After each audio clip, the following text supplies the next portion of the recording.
Welcome to our third National Reference Group meeting for PACT, which is the meeting which has brought us today this morning. Sorry for the delays. We should be starting. It's a one-day meeting. We should be finishing at around 15 hours. And the first part of the meeting is on some welcome remarks from Dr. Kida, which is going to be followed by official opening. And as you all know, today we are going to launch a report and discuss a report on Agro-industrial Development Policies, quote nexus to climate, food security and trade. So we shall be, the first part of the meeting is going to be on some welcome remarks, understanding the context of the meeting, having some wisdom from the guest of honor from the government, and launch of the report. And after launch of the report, we are going to go for a tea break, and then the key presentations and discussions, deliberations in the meeting shall follow thereafter. And therefore, without further ado, I would like to take this opportunity to welcome Dr. Kida, our Executive Director at ESRF, to come and give us some official welcome and set the context for the meeting. Dr. Kida, please, you're welcome.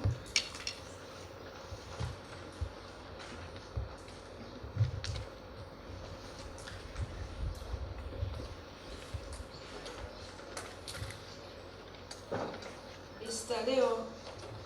Lyayuka, Assistant Director, Market Information and Research from the Ministry of Industry, Trade and Investment, who is here on behalf of Dr. Meru, who is the Permanent Secretary within the same ministry. Dr. Oswald Mashindano, Treasury Registrar from the Ministry of Finance and Planning. Mrs. Neema Manongi, First Secretary, Permanent Mission of United Nations, Republic of Tanzania, to the United Nations missions in Geneva. Members of National Reference Group, all distinguished guests, karibuni sana ESRF. So on behalf of the Board of Trustees, Management and staff of Economic and Social Research Foundation, I would like to take this opportunity formally to welcome you, Honorable Guest of Honor, to this National Reference Group of the PACT EAC project, and all you distinguished participants to today's meeting. We at the Economic and Social Research Foundation are excited, and we see that PACT East Africa project is recording an important milestone today. In this regard, I'm extending these welcoming remarks. Allow me to highlight, at least in a nutshell, the background and purpose of PACT project, as well as the objective of today's meeting. The word PACT stands for Promoting Agriculture, Climate Change, and Trade Linkages in East African Countries. This is a regional research and capacity building project implemented among East African countries since February 2012. The overall objective of the PACT EAC project is to help East African countries address food security challenges triggered by climate change through integration of climate change with trade policies, as well as agro-processing processes. So you can see that this project is very important as it brings this important issue of food security by linking with the trade component, aspects of climate change, but most important, the agro-processing component. Whereas we are all aware that our current national plan is focusing on industrialization. So the component of agro-processing is really important when you link it with trade, but also with aspects of food security in the country. As you are aware that climate change is one of the greatest challenges facing East Africa community today, and there are a series of droughts and which also impact on food security. As always, the poor and the most marginalized people are most affected by this. So in this light of the above, the CATS International Geneva, a research NGO and its partners through the region is undertaking the PACT EAC with specific objectives as follows: to increase knowledge of stakeholders on climate change, food security and trade linkages in the region, to increase the capacity of stakeholders to take advantage of possible linkages and develop adequate policies and strategies to deal with negative linkages, to foster coordinated responses, drawing on exchange of experiences and greater interaction among the relevant stakeholders, and finally, to facilitate development and implementation of regional policies and plans by the EAC Secretariat to deal with climate change and food security, including trade.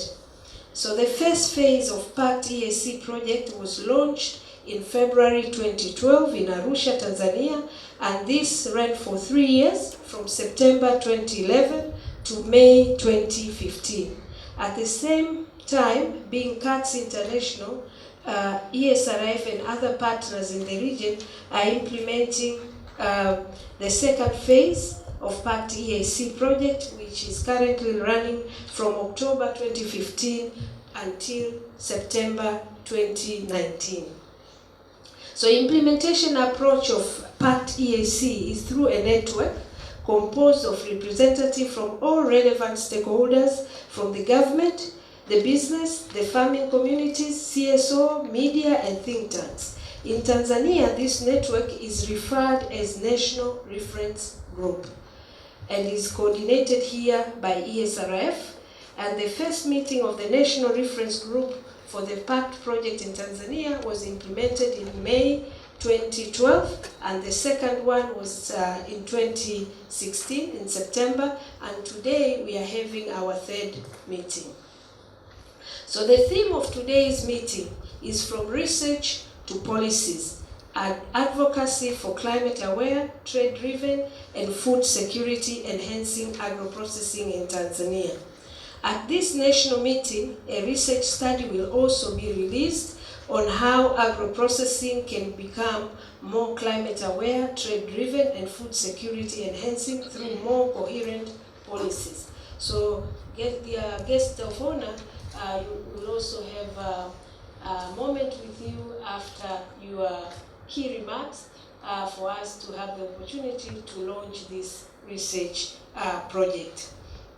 In addition to the launching and discussion of the contents of this report, during today's meetings, members of the National Reference Group of the PACT EAC project in Tanzania will also start making plans for undertaking advocacy campaign for them to engage with policymakers towards feeding recommendation into policies. So the linkage between research and policy, because the ultimate goal of any research work is to feed into policy. As you may noted in the programs, today's meeting shall also include a discussion on two important areas, namely the role of international trade and climate negotiation in addressing climate change-induced food insecurities in East African countries. Honorable guest of honor, looking at the aforementioned objectives of the PACT EAC project, achievement recorded so far by the project, and objectives of today's meeting, you will agree with me that today's forum promises to be an important event for spearheading this project for the benefit of our country and its people. Before I conclude, I would like once again to express my sincere thanks to you and your ministry for being with us this morning. I know you are very busy, but you have managed to find some time to come and join us in this important meeting. I would also like to sincerely thank you all members of the National Reference Group of PACT EAC project and all participants who have found time also to come for this important meeting. I would also like to record my sincere appreciation to Mrs. Neema Manongi, First Secretary from our mission in Geneva, for coming all the way from Switzerland to attend this.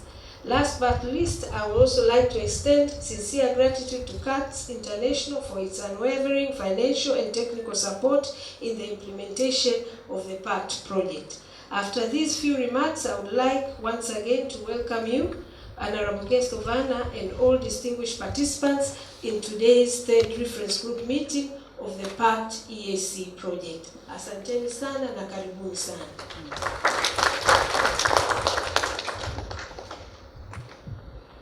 Dr. Oswald Mashindano, the Treasury Registrar at the Ministry of Finance Planning, Mrs. Neema Manongi, First Secretary Permanent Commission, United Republic of Tanzania, WTO, Dr. Tausi Kida, Executive Director, ESRF, representative from CATS, distinguished guests. Ladies and gentlemen, let me humbly welcome you all at this important event of launching a study titled Agro-industrial Development Policies, what nexus to climate, food security and trade. I take this opportunity to express my sincere gratitude to the ESRF for finding time to host this event. Tanzania's economy depends on the agricultural sector, which provides 30% of the country's exports, 65% of inputs to industrial sector, and employ an appropriate of 66.9% of the entire country's population, although it only contributes around 29% the GDP of the country, which is associated with the high dependence on weather conditions by the majority of the farmers in the country. The weather changes are more likely to worsen, which is a common case not only to Tanzania, but the East African region as a whole. The main cause of being the climate change we are all witness to last year's changes in weather pattern, as rains were not predictable. Ladies and gentlemen, with the changes in the climate conditions, it is expected that the agricultural productivity level will consequently fall, resulting to food insecurity and the absence of tradable agricultural products. These whole concepts builds the essence of promoting linkages between food security, climate, and trade, as to come up with effective policy measures that will prevent Tanzania as a country and its neighbors from facing drought, famine, and hunger in region, but also eventually promoting agro-industrial development.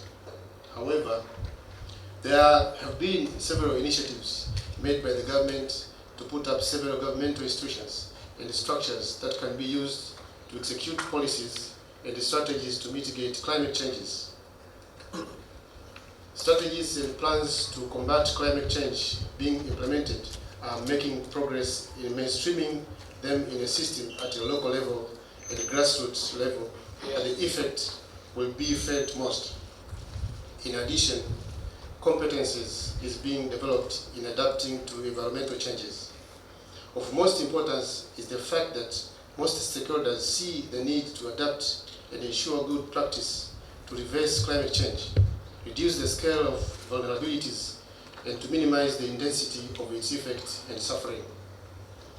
As a country, I understand there exists a gap between the National Agricultural Marketing Policy, National Industrial Policy, and climate change issues, leaving aside an important component like climate change, which has a great impact on agro-processing and trading issues within and without the country, would cost the country very dearly, something that we do not pray to happen.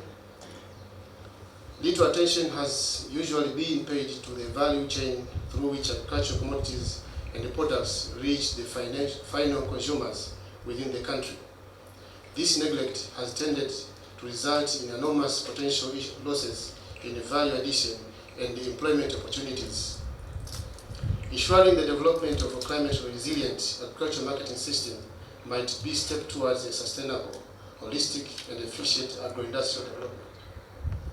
Ladies and gentlemen, I'm happy to note that with the launching of this study, the findings revealed in it and the policy recommendations made to the policymakers would have a profound effect on policy changes in the country. It is my belief that this book shall serve as a guiding tool towards future prosperity in the country's agro-industrial development. It is important to recall that Tanzania Development Vision 2025 envisioned as an economy which is transformed from predominantly low productivity agricultural economy to high productivity agriculture as a basis for a diversified and a semi-industrialized economy. This meant adoption of a science and technology and innovations to raise productivity in agriculture with priority to promoting agro-processing and linkages with the other sectors. Based on this premise, the government introduced the 25-year Sustainable Industrial Development Policy of Tanzania, SIDP 2020, and the Integrated Industrial Development Strategy, IIDS 2025. However, with the global climate changes taking place, it is indeed high time to take into consideration climate change as among critical aspects in making sure that a country agro-industrial development efforts are achieved. You should all bear in mind that Tanzania has got the potential in it to continue to be one of the leading food manufacturers in the region, given availability of ample areas in southern, western, and lake zones with low risk and high climate change adaptive capacities. Thus, I implore upon CATS to continue initiating and supporting institutions such as ESRF in conducting such kind of research studies in Tanzania and within the region as it's thought through research envisaged, evidenced finding that the government will be able to make the right policies for the development of the country. Ladies and gentlemen, with these few remarks, allow me to welcome you all to officially witness the launching of the study titled Agro-industrial Development Policies, What Nexus to Climate, Food Security, Trade, and Trade. Thank you, and God bless you.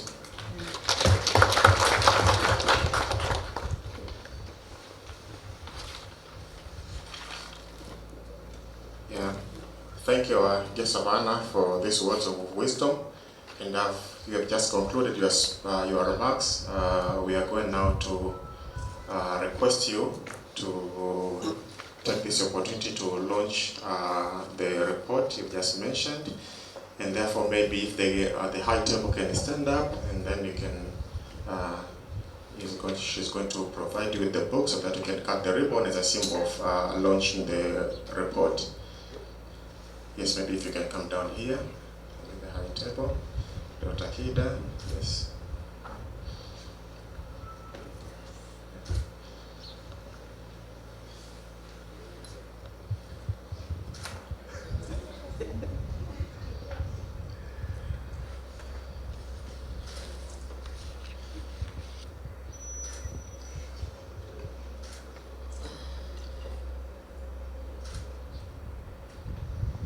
Today is 17th March 2017. I hereby announce the launching of this report, Agro-industrial Development Policies, What Nexus to Climate, Food Security, and Trade.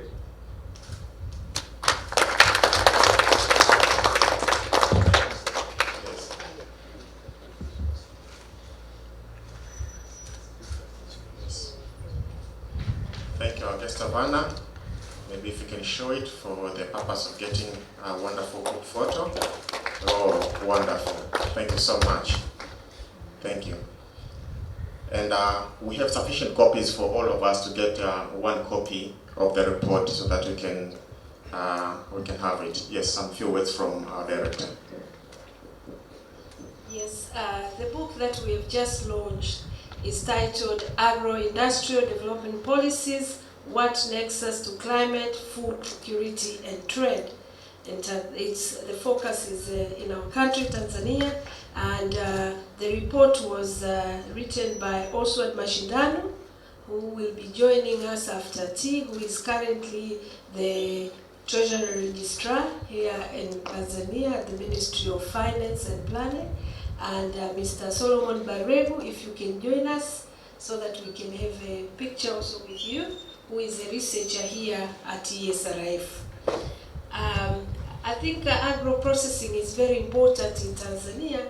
As we all know, our economy is predominantly agriculture-based, And a majority of our people, almost I can say 70% of the Tanzania are depending on agriculture. So the industrialization that we are promoting, through our second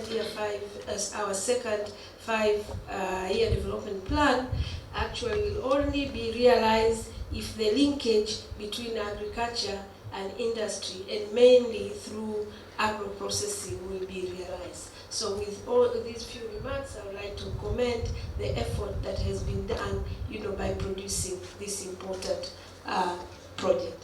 Thank you very much.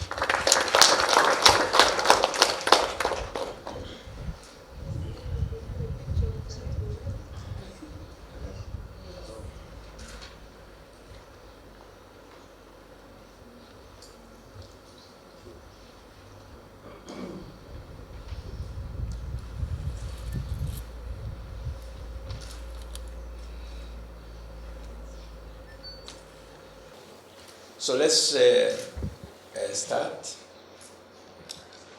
We have 3 presentations with a total of 45 minutes. But I think I can give a favor, not because Dr. Mashindano was with me at the university, no. But I simply think that the first presentation should do us a favor and take 20 minutes. The others, 10 minutes, 10 minutes. If, of course, there are high courts and whatever. If they complain, they can as well go to court later. So, I don't know who is presenting. Let's start now with this Agro-industrial Development Policies. What nexus to climate, food security, and trade.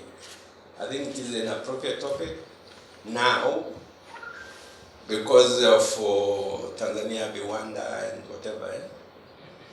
So it is much broader, but let's limit ourselves and we can take up and expand it later. Karibu, Mashindano.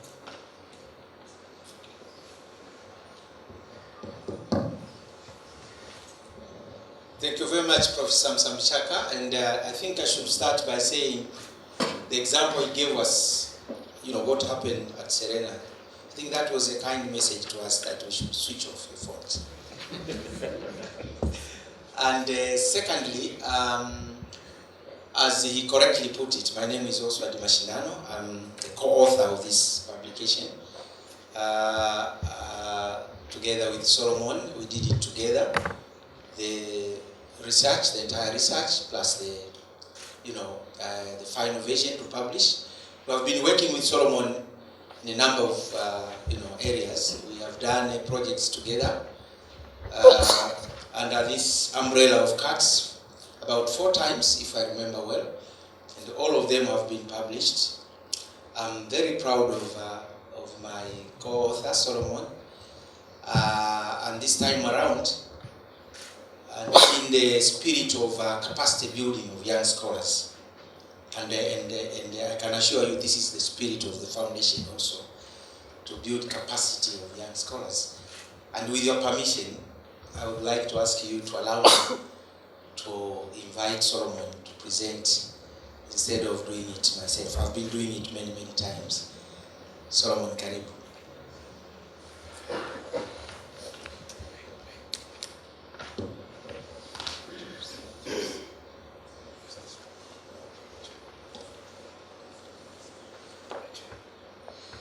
I think that's a good spirit. It's a good spirit. Nimezungumza mbele za watu so many years. The younger ones also talk. Thank you. Thank you very much, Professor Mshaka, the chairperson, and thank you, Dr. Mashindano, who is the lead researcher at this study. I was the assistant researcher. So thank you. I'm going to make a brief presentation on the publication that has been launched earlier today morning.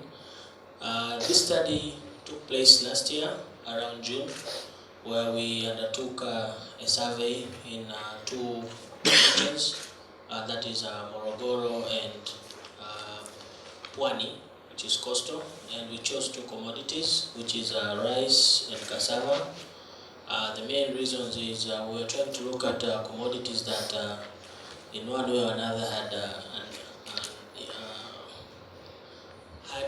food security aspect in it, and which also involves women, has the gender dimension in it. So that's why we chose cassava and rice. Of course, many would ask why not maize, but we felt that these are commodities that have not been written on very much. So the outline of the presentation, I'll do a brief introduction, then the methodology. I'll take you through the national policy framework, and then the agro-industrial development nexus. Here is where I will dwell much on what exactly went on. Then the national plans, and we'll conclude and provide brief recommendations. So as we know, these are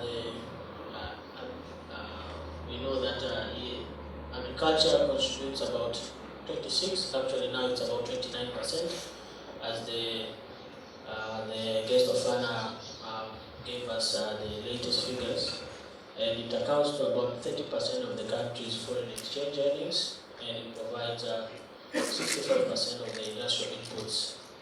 So given the challenges, as we know, it employs majority of the Tanzanians, 70 to 75%. The transformation of agriculture is paramount and inevitable in Tanzania, so as to improve the livelihoods of the majority. But what we say is, among the challenges that face agriculture, as we know, our agriculture is predominantly dependent on rain-fed agriculture. So it's mainly undertaken by subsistence farmers who use traditional methods, and these are some of the things we observed. And they also use very low, and then sometimes you can even calling it low technology is like you're upgrading it. It's like the technology is not even there, because what you find they use most of the farmers, even the agro-processors, it's a very outdated kind of technology. For example, the use of fertilizer and improved seeds. Of course, we are now seeing different initiatives being undertaken, but still, majority don't. There's also limited agro-processing, that is poorly developed agricultural-based industries, and therefore unfavorable terms of trade. The vagaries of climate change, that is, climate change poses a very serious risk to the ongoing efforts to transform agriculture. We are all witness what has happened in our country last year. The rains never came, and when they came, they are very short. And when they come, they cause floods, and then they disappear. So it's all because of climate change. And other challenges also include poorly developed infrastructure. For example, the road network. In Dar es Salaam, we've witnessed that. Limited financing, despite the Maputo Declaration that was calling for governments in Sub-Saharan Africa to make sure they have a threshold of 10% allocated in agriculture. Also issues of market accessibility and quality and standards. So this study focuses on 4 challenges. We'll look at agro-industry, and then we'll try to link it with climate change, food security, and trade. Now, there are strong relationships between these aspects, that is agro-industry, trade, food security, and climate change, which is not acknowledged sufficiently because they are not well known.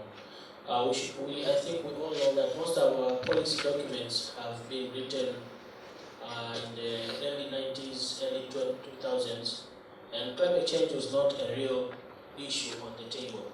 But as time has gone, we find this keeps on reoccurring every now and then. And having a policy that clearly articulates and links all these aspects, we tried to review several documents, but we came and realized none.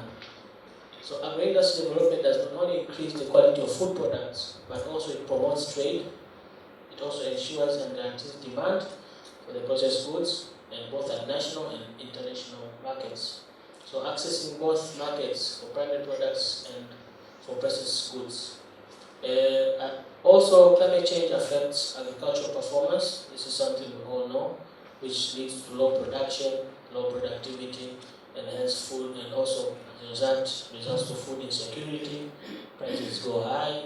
As we see last year, maize flour was extremely high. And also, now what is the study rationale?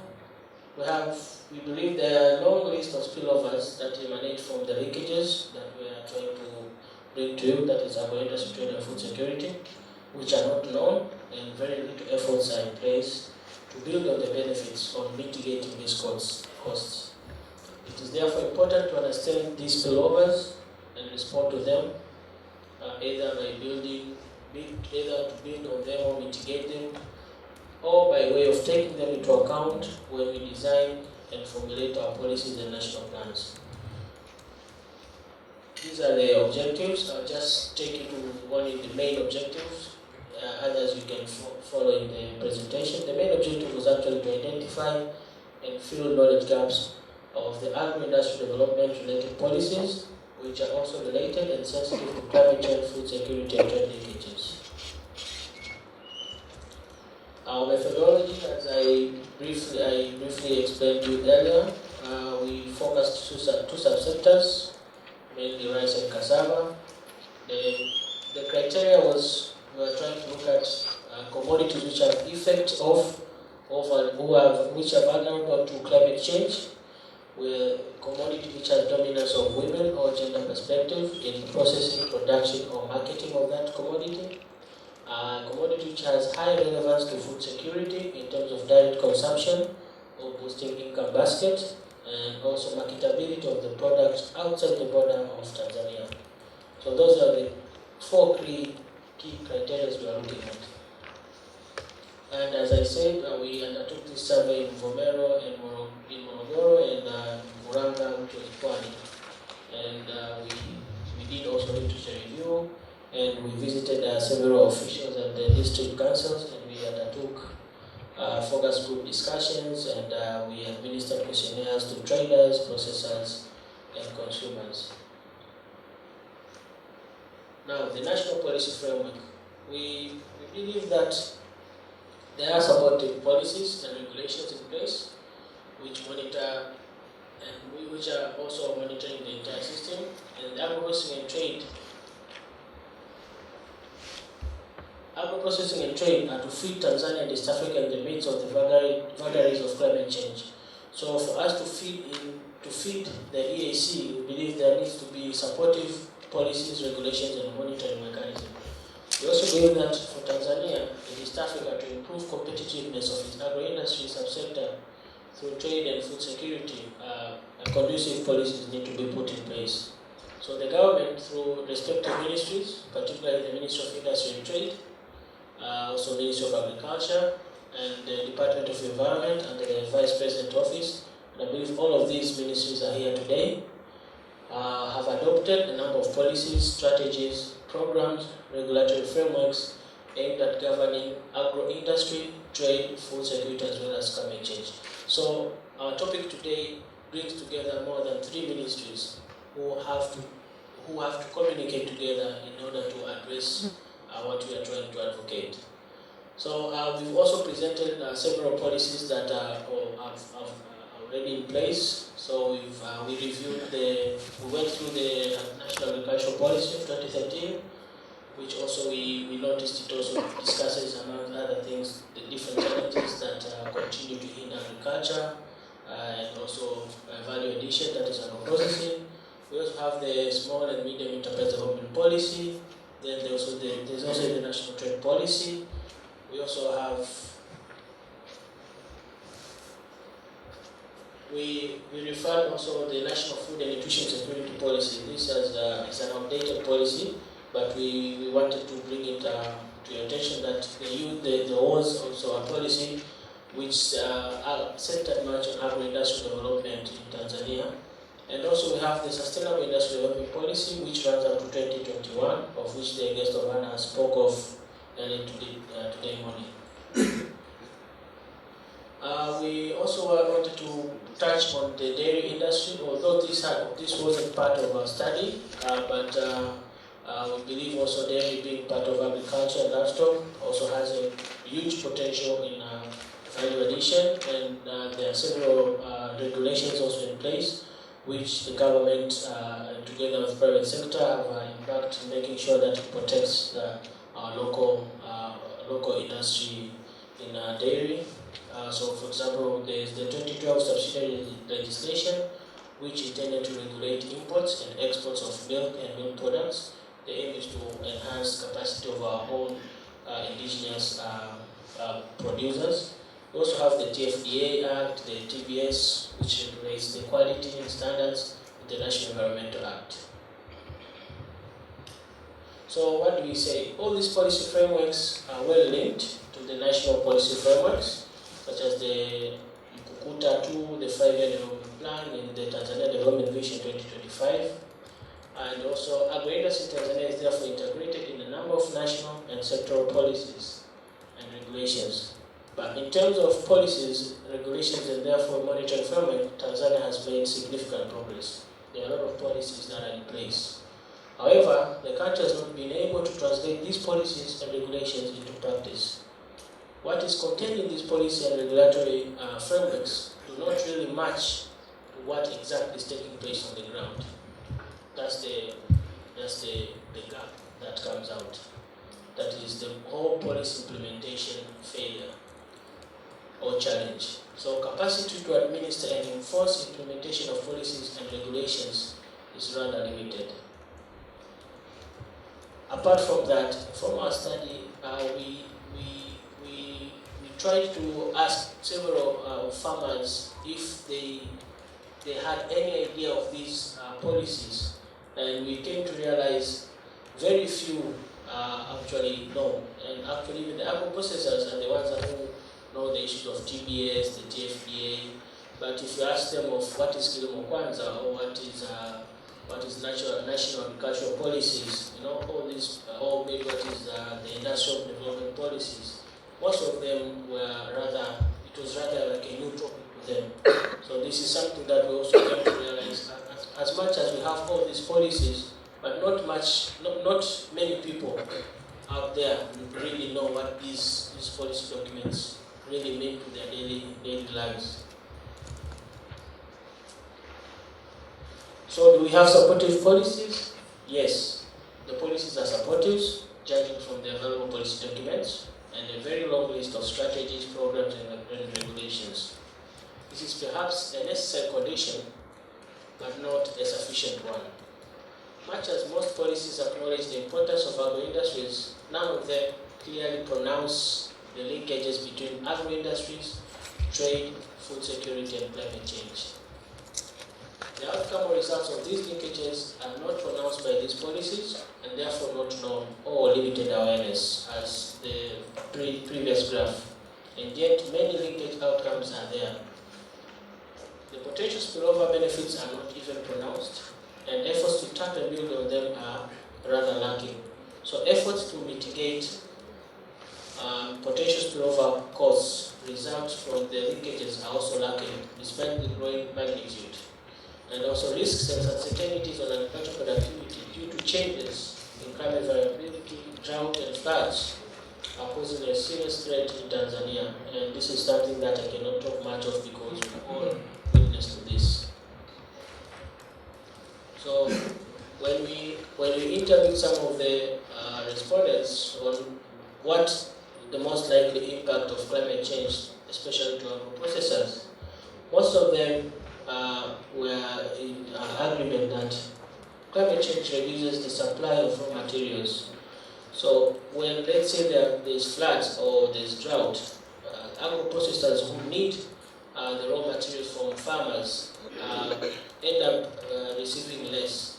So this was one very significant impact that was mentioned by the agro-processors. And of course, we're going to have a brief presentation from Mukaya Farm who are from Kuranga, they'll also explain more what impacts do they feel from climate change. Also, the reduction of quality is another impact that was mentioned. The post-harvest losses in Tanzania are very high, especially due to application of very poor technology and the use of manual machines such as chippers, local dry methods, using covers or elevated tables point to the need of investment. So these are some of the low technology we are talking of. We found cassava processors we are using. Where are they? So what we come and ask ourselves is, where are the interventions to support and make such use of opportunities? That is, we find there are people out there who are working hard to at least add value to their produce, but little attention is given to them. So this is a gap, which is partly due to the fact that these are relatively new challenges which call for policy reviews. So those are the technologies we are talking of. We found in Kuranga. So we ask, where are the interventions to support and make use of such opportunities? Agriculture is the principal source of livelihood, as most of us know. That most evidence, including the current study survey, point out that women in Tanzania take charge of weeding, harvesting, processing and storage of less profitable food crops, such as beans, cassava, sweet potato, paddy and millet. But tasks in which men tend to contribute much, such as site clearing and land preparation, or heavy labor tasks, like construction of fences and profitable activities such as marketing of high-value food crops and cross-border trade. This is something we found, that you find men are the ones who are involved when it comes to selling of agricultural produce. It's only men who go front and do the bargaining and receive the money, but women are left behind. But women are the ones who will be involved in weeding, which weeding happens almost every now and then, but when it comes for paying, they are not there. So here we try to ask several women in terms of cassava and paddy. So we realize that majority of the women were involved in cassava along the processing chain, but in paddy, very few were involved along the processing chain. And it's very simple, because in cassava you find there are a lot of commodities. You come and see there are a lot of opportunities to produce a lot of commodities compared to paddy. So note that agro-processing development has recently been marked as a priority in Tanzania. Why? Because there is advantage in employment, trade. There are also more opportunity to women, like the dominant player in agriculture. So also, why agro-processing? Is because there is the need to recover the lost rural-based industries that Tanzania lost during the early years of our independence, and also because of the adoption of the 5-year development plan 2, whose theme is nurturing industrialization for human development, which the first session spoke of. So we also make a brief presentation showing what kind of products, for example, paddy can offer. So we find most of the respondents say that white rice is the key product coming from paddy, but also husks. Husk is also a very potential and lucrative product. Hizi ni pumba ambazo wanaenda kuuza kwa watu wafugaji. Yeah. And also there's brown rice. So brown rice is not yet a very common product coming from rice, but it's also an opportunity where investment could be made to increase its production. Why? Because people are now more conscious, health conscious. And also there's rice flour. In terms of cassava has a lot of products. You find there's cassava flour, there are also crisps and chips, which are usually sold in the supermarkets. We also found that there's cake and buns. Others say they also sell cassava leaves, majani ya maboga, majani ya kisamvu. And also there's noodles, the tambi, and other types of products. So Our conclusion is agro-industries have a close association to climate change, trade and food security, that I think we've shown. These linkages have tended to bring about spillover benefits or synergies, as well as spillover costs, which tend to affect the economy and therefore the livelihood of the people.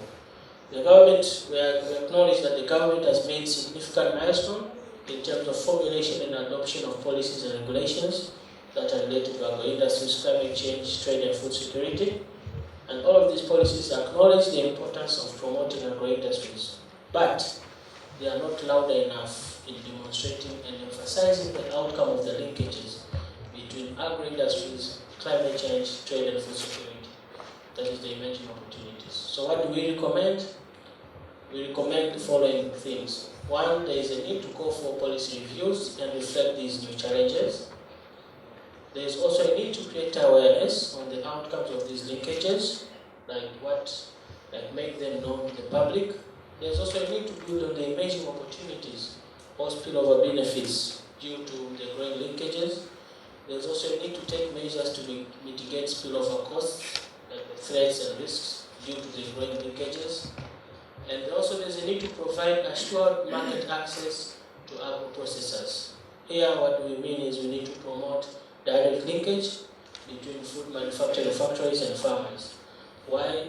This is because we believe, for example, in terms of cassava, we should find means of even establishing sort of cottage industries, small industries near farmers where initial primary and secondary processing can take place to reduce what we call post-harvest losses and also to reduce impacts of climate change.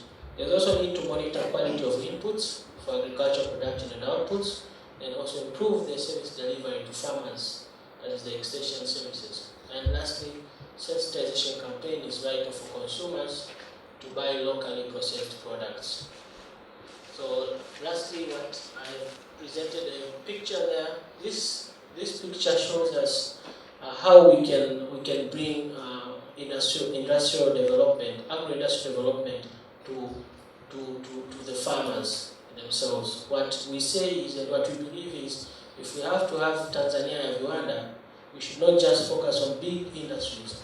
We should start from the rural areas and establishing such types of plants where all products or all commodities that are being produced around, let's say, a certain district are all first processed and then they go to the second processing stage. Asante sana.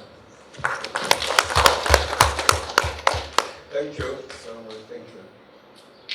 I would suggest that we have the presentations and later we discuss. So I would suggest we have the presentations and later we discuss. So write down the questions you would like to pose. But alongside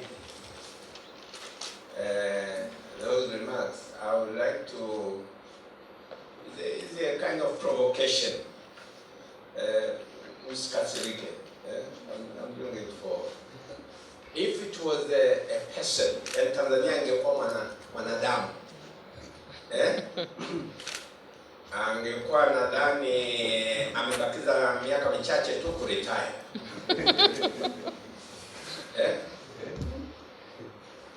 And yet we are discussing this. Nadhani Tanzania itaendelea kwamba it's a more than 55 years na tuna discuss haya. Yeah? Okay, let's get the next one, the next presentation.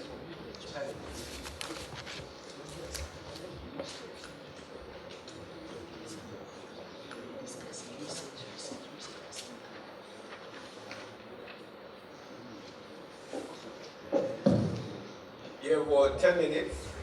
Only 10 minutes? Yeah. Kwa upendeleo. I'm going to adapt to that one. Well, thank you very much for inviting me and giving me this opportunity. I'm very happy to see so many people have attended and will participate in the impact of this presentation, these presentations, especially the research that has been launched. My name is Yombe. I'm an economist at the Ministry of Industry, Trade and Investment at the Department of Industry Development. I'm going to present on the topic of policy development process in relation to agro-industry and trade in Tanzania.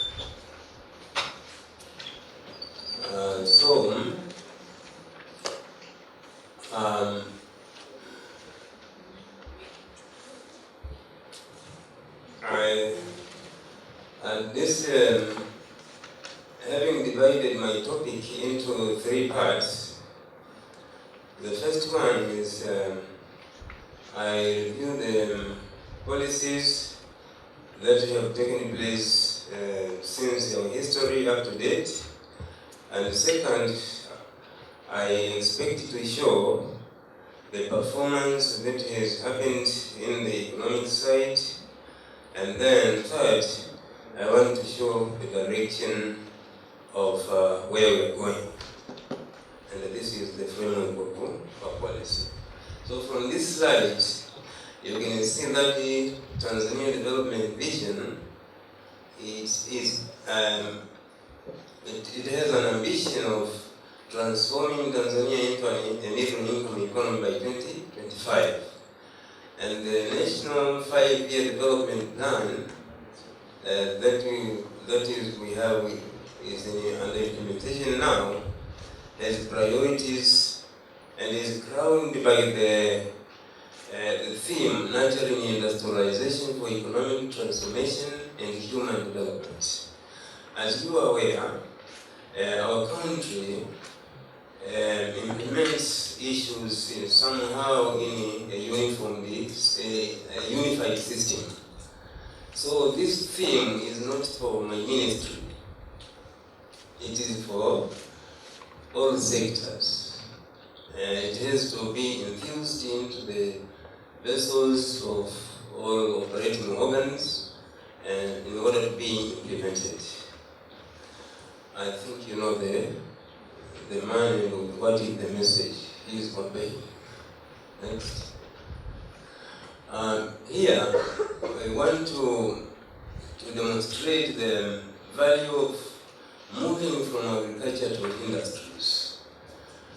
When you move from agriculture to industries, agriculture tends to provide raw materials for value addition, and the incomes becomes higher, employment increases, and technology gets to be utilized in higher levels and more intensified ways. And then foreign currencies, we earn more foreign currencies, of course, and trade improves and becomes more competitive.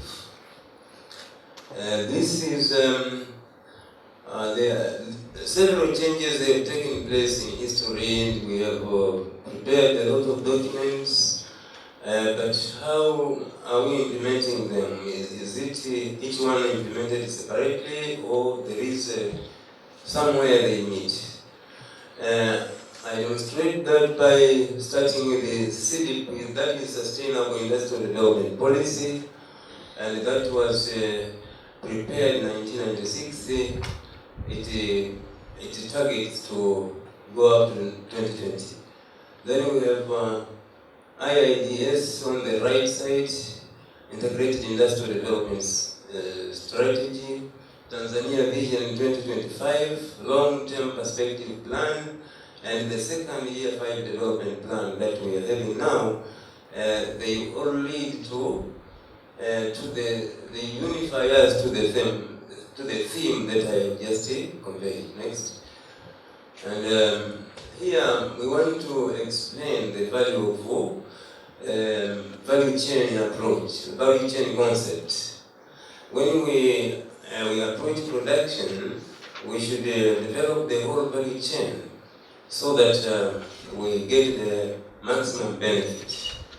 Because along the chain, the value is added, we get more benefits, and the employment is enjoyed by a number of employees. During the phases of policy transformations, we have gone through three different phases since our independence. Actually, I have divided it into three, but you could divide it into any other way around you wish, depending on how you classify issues. From pre-independence up to 1967, we had a market economy which was characterized by low levels of employment and low industrial performance, and even area to that, there was no priority for local development but for export of agricultural produces. 1967 to 1983, that was operation of Arusha Declaration and socialism, characterized by centralized decisions, prices, controls, and nationalization of industries and companies from the private sector. And you can see the differences between the different phases. And from 1980s to date, there have been a liberalization and a series of reform measures to full market economy. Next. Now, in 1996, that's when Sustainable Industrial Development policy was prepared. That policy separated the roles between the private sector and the public sector.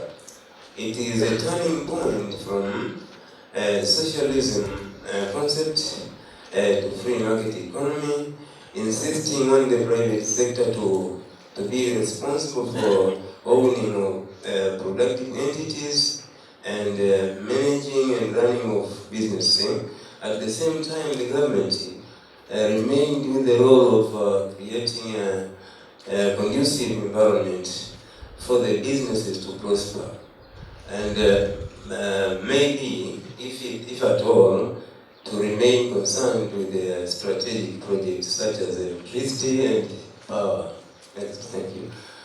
The Vision 2025 aiming to transform Tanzania into, I say that, but it is characterized by, at that time, our country population, we expect it shall be peaceful, stable, and with unity, educated and learning society, high standard of living with US dollars not less than 1,045 per capita, because that is the cutoff point for lower middle income countries. Strong and competitive economy means we shall have businesses, industries, and trading companies capable of competing with the foreign products that are being produced from outside. Now we have the mentality among ourselves. People prefer to buy things from outside. Perhaps it is just culture, or perhaps our commodities are not competitive against the outside commodities. Here I am trying to show the performance from independence to date. This is edible oil and import, edible oil export and import from 1961. No, this is GDP growth rate. Neglect that title above. It is the general GDP growth rate of our country. Next. And this is agriculture's the same GDP growth rate tendency at the same time. And agro-industries is a priority at this time of our industrialization strategy. It is insisted in our documents and integrated industrial development strategy, as well as we have prepared specific strategies for certain products, such as sunflower development strategy, leather development strategy, pulses development strategy. It is also well stipulated in the 5-year development plan, which is under operation currently. The conclusion, we say that nurturing into industrialization for human and economic transformation and human development. Let us all capture that motive. If we can forget anything today when we are doing anything, just remember that. Industrialization will also ease agriculture from the burden that it has been carrying all the years. We should not feel proud that agriculture contributes 80%. On the other hand, this is a burden, while the other sectors are carrying nothing. Then Tanzania and Rwanda, agriculture-led industrialization. I thank you for your kind attention. Thank you, Myobe. As if I told you before, because it's exactly 10 minutes. Yeah. Thank you. The third one, Mr. Chumo. Okay.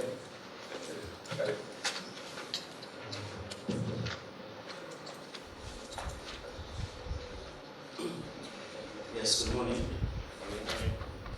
My name is Ibrahim Chumo. I'm from Kaya Farm. You can see the caption there. It's good. It is that good. We produce high quality cassava flour and cassava grits. That's what we're specializing at the moment. My presentation is very short. I've tried to keep this as simple as possible. So, yeah. Okay. The full name of the company is called Kaya Farm. It was established in 2010 as a sole proprietor. It's a family business. This year we plan to shift to a limited company because we plan to expand the business to be more commercial, but obviously that has its challenges that you'll see in the coming slides. It's located in Kenge, Mkuranga district, 80 kilometers from the city center, Dar es Salaam. We currently have 400 acres of land, but only 70 acres have been utilized. We have challenges which I'll mention the reason why we've not utilized all the land. But we plan to increase to 200 acres by the end of the year, 2017. That's growing cassava. We currently employ 12 full-time workers, which are all based at the farm. We have temporary workers, but they're only utilized when we have orders for cassava flour or grits. Okay, our workers have been trained by IATA. Before opening of our factory, IATA came to us and obviously they gave us training on the best practices of how to grow cassava and how to produce high quality cassava flour. We have the only flash dryer in Tanzania, capable of drying 8 tons of grits per day. Flash dryer gives you the opportunity, gives you an added advantage because it means you can dry your cassava during the wet season, as opposed to sun drying, which is just limited to the sun. We've been approved by TFDA. Of course, we produce both wholesale and retail production. And we have a network of over 200 local farmers around the Mkuranga area.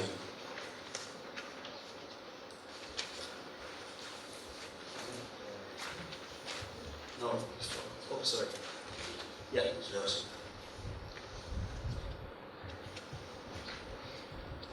okay, we really our employees, we're very stringent when it comes to employing our employees, because our values are basically honesty, integrity, and hard work. We're trying to set up a sort of utopia in our farm, in our factory. We want to show what hard work and honesty and integrity can produce. Yeah? Our mission is to produce high quality cassava flour and related cassava products and to sell to local and regional markets. And our vision is to be the best producer of cassava products in East Africa. Our objectives: to produce high quality cassava flour and related cassava products for human, animal consumption and for industrial use. At the moment, as I mentioned before, we're just focusing on human and industrial use. Industrial use, basically, as you may know, cassava is not just about, it can be used also for industrialization. For example, matchsticks, the production of matchsticks need cassava, and so forth and so forth. So cassava is just not for eating, it can also be for industrialization and so forth. Our objectives: to produce high quality cassava flour and related products for human, okay, I said that before, I said it again. To offer high quality services including timely execution of orders and consistency in quality.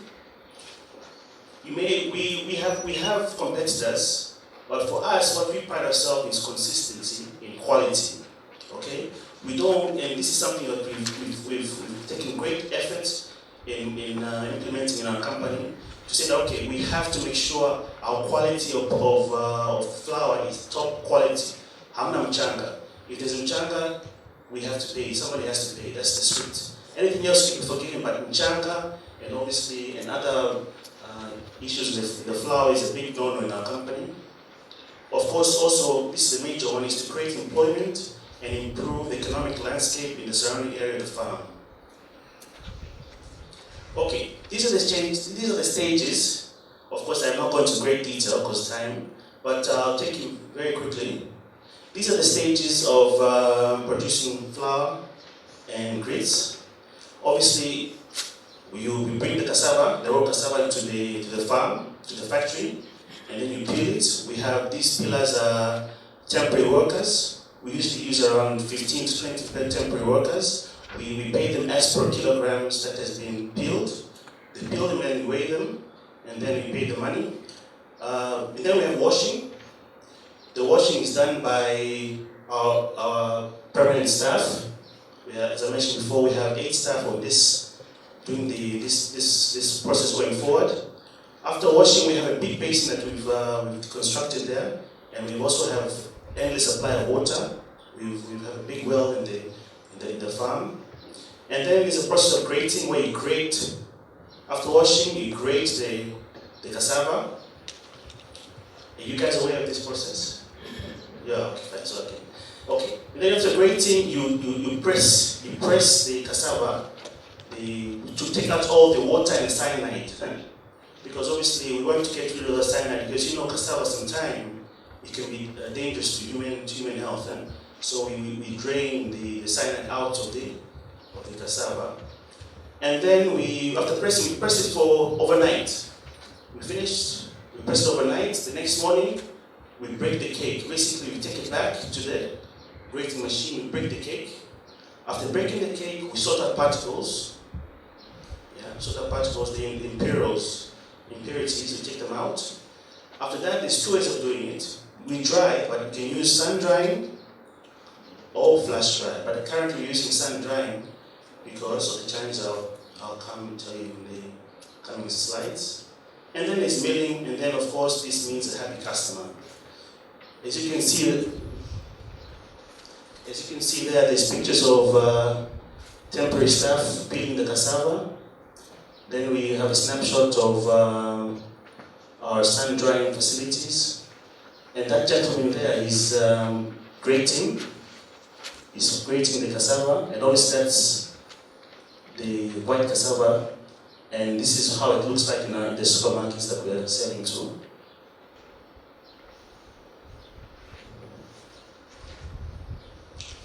These are monthly sales from November last year to February. These are, the left-hand side is kilograms. So as you can see, we have orders, and unfortunately we have more orders than we can produce at the moment because of, yet again, I'll tell you the challenges we're facing.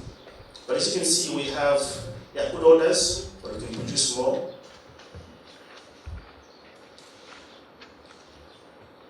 Now, this is where it gets interesting. As you can see, there's a big weakness there, no electricity.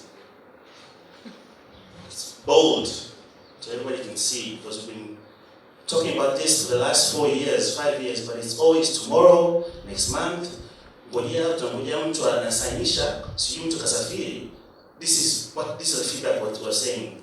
People are telling us. Of course, I'm not going to name names, but it's very frustrating because we have the capacity to produce 8 tons per day using a flash dryer. The only one of its kind in Tanzania. But we don't have electricity. You see? So what we do, we use mafuta, generator. And obviously that's not sustainable because even the generator itself, it cannot produce, it cannot work over time. It has its time limit. You see? So that's the thing. Our farm, I think you've already been there, it's just on the road, main road. They just conveniently or inconveniently skipped us. There's no transformer, they skipped to the next village. So you ask yourself, is this on purpose? I don't know. Because at the end of the day, it's benefiting the people, the Tanzanian people. Not just us as a family or us as an organization, but it's the people, because you have the farmers, we buy cassava from the farmers, they're getting income. TRA gets money from the sales of cassava flour. The government gets money from electricity, supply of electricity. The local people have money, they can send their kids to school, but it's a challenge. Okay, let me skip strengths. Strengths, we have a large farm, obviously 400 acres. We have abundant water supply. We have a good reputation for producing high quality cassava. Opportunities, high demand for cassava flour in Sub-Sahara. For example, in Congo and Rwanda as well. We've been talking to people in Rwanda how we can export, because we want to obviously gain foreign exchange. The demand for we've also exported to Middle East, Oman, with the middleman that we've been working with. Demand for cassava flour is also increasing in Tanzania. Tanzania production is 5.4 metric tons, the 6th largest in Africa. Again, there's no electricity and limited cash flow. Those are the biggest challenges.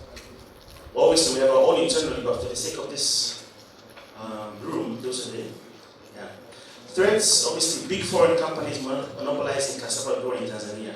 We've done our investigation, our research. We've seen that there's apparently some Chinese coming to this country who are going to buy a lot of cassava. Now, the government has to be very careful how to protect people like us and the local farmers and the local companies. Because obviously, if they take the cassava, it means we have no business. Low cost of cassava flour, producers selling 600 and 700 kilogram.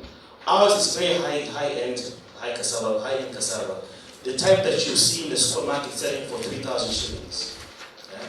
We don't compete with the low-end, these low-cost flour producers, but there can be a threat, because obviously now, with the economic situation at the moment in Tanzania, money supply is very limited and people have very tight budgets. So they can say, okay, let me go for this cheaper option. Although I can guarantee you it's not as good as ours. Lack of rains, climate change, as my friend just mentioned before in the presentation. Yeah. Now, these are the challenges in pictures. This is a waste. The waste that we had to disregard because of waste. Basically what happened was we had overproduced, the generator collapsed, and of course there's no power. So what that meant is, as you know, cassava, if you peel cassava, yeah, you have to grate it there and then. Or else you have another option of putting on the water. Yeah? So it doesn't change, it doesn't fumigate. But it stayed in the water for 3 days because the generator, as you can see, the generator's not working. There's no power, the generator's not working. So we we got rid of this flour, this cassava. It was 1 ton worth of cassava, raw cassava. And obviously on the right there is partially the result of drought and also overstay of the cassava in the farm. It's overstayed because obviously we couldn't produce because power is the issue. And that's it. Any questions? Questions are later. Thank you.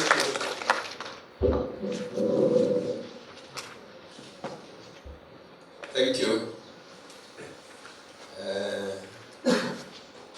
I think we now have a session for discussion. I would request Solomon, Ibrahim. All of you calling my first name, right? Yes. So, if you can come and sit here in a Parais Kidogo for the audience. If you can sit near the chairman.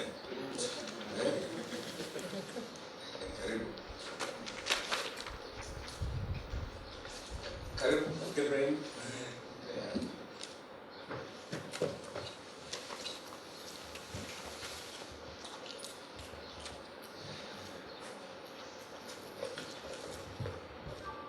So, we have, I presume, enough time for discussion. The first presenter is there, Solomon, and then Gevaron, Papa, and Ibrahim. So, you are allowed to pose your questions. I know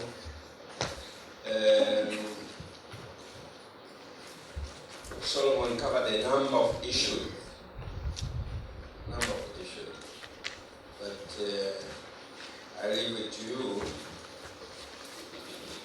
to choose where you want to ask the questions. I'll also be telling my deck, just in case there are some people behind who like to ask questions. And if I forget you, just remind me. So, it could be questions or comments, observations, or some contributions.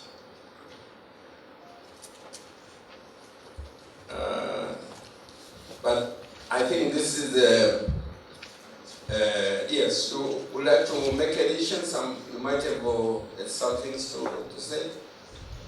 The question. Okay. But I want to say that this is, I think, a topic which, I don't know how you can do it, Dr. Kida, because it's so, now, when we are talking about Tanzania Rwanda, it's so important that we need to have more of this discussion. And I think they say, and I think in the paper they mention, that to have sustainable agriculture or to develop agriculture without agro-processing, we will be the first ones if we do that in the world. Tutakuwa ndio si wa kwanza kwamba tumeiendeleza kilimo without agro-processing. It's simply not possible.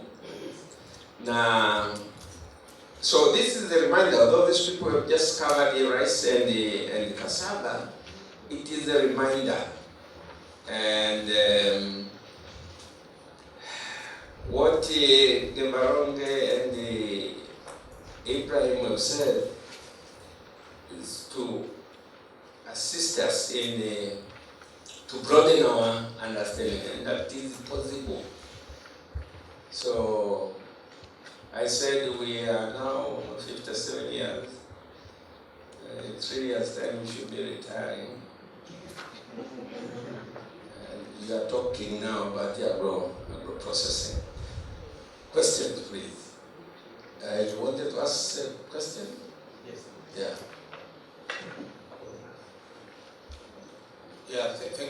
much, Chairperson. I have a very small question to Gevaronge and Ibrahim.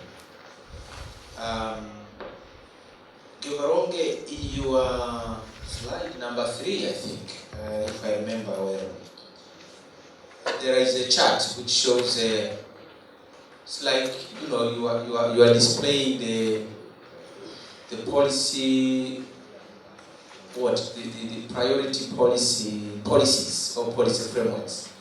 But I was wondering why you decided to put this Sustainable Industrial Development Plan at the top, and then the Integrated Industrial Development Strategy something. Then you have this National Policy Framework below, because to me that's showing that the umbrella framework is the one which is on the top.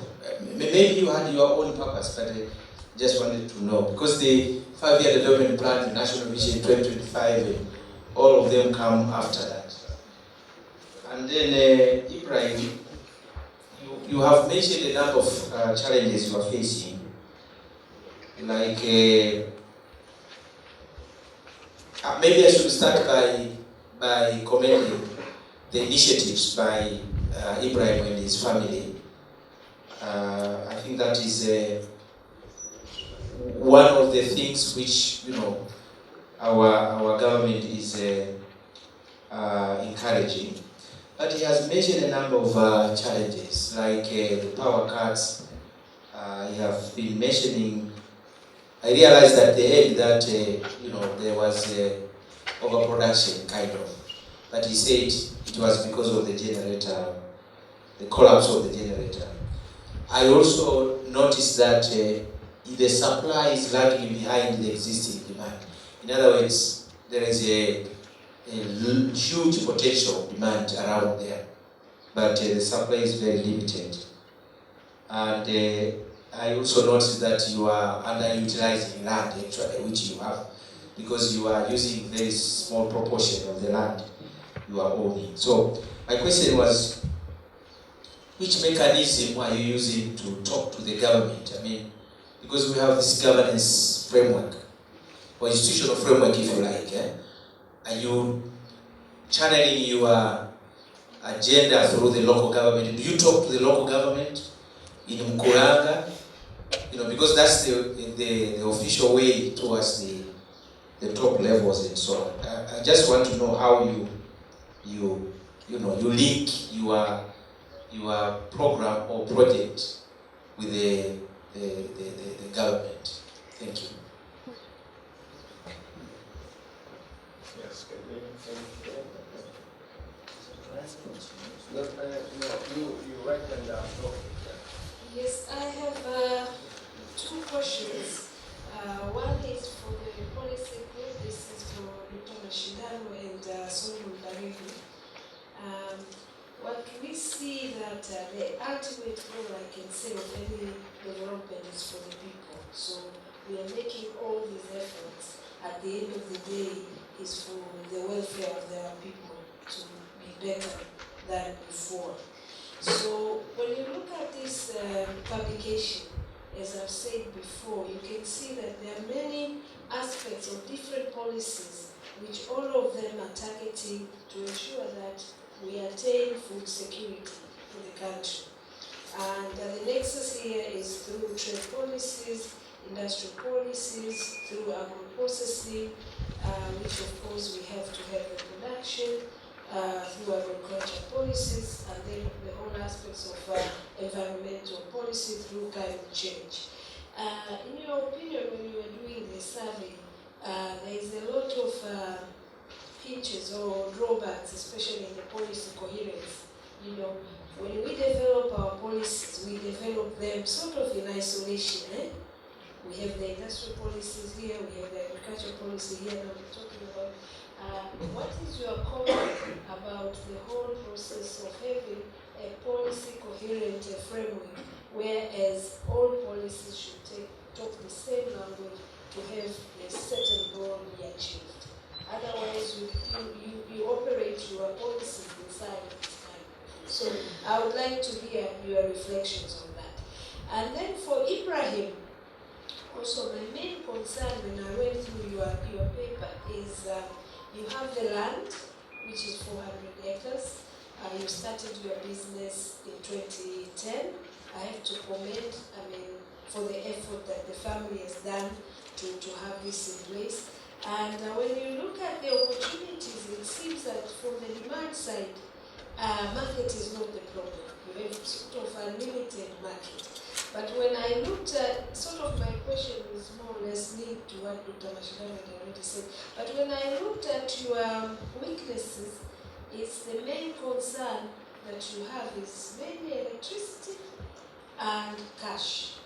So, this is very important as we have a big problem now in Tanzania. We import most of our food stuff, including even chicken from abroad. We have maize and all that. Still, we are importing now tilapia even from China. We hear about that.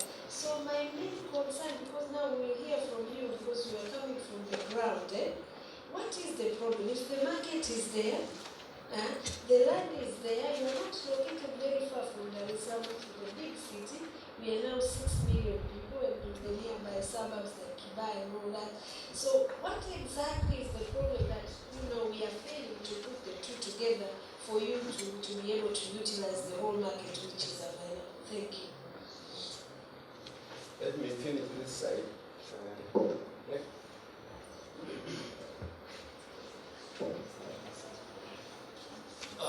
Mine is pointed to Dr. Mashindano and Baregu. In their study, if I'm not mistaken, I think they pointed something about the weak linkages between the three sectors. Your name? Master Madobi from K International Tanzania. So you mentioned something about weak linkages between two sectors that we have pointed out.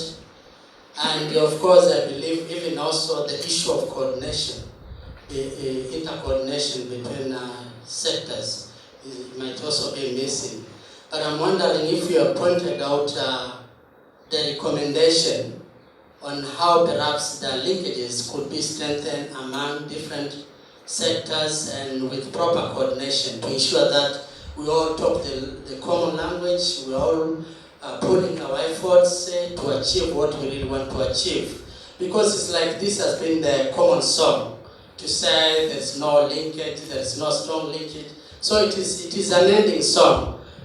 From your research then, of course, what mechanism, what strategies do you think can really lead you to strengthening of the linkages between several different sectors? Thank you. Let me finish this side so that yes, pass on.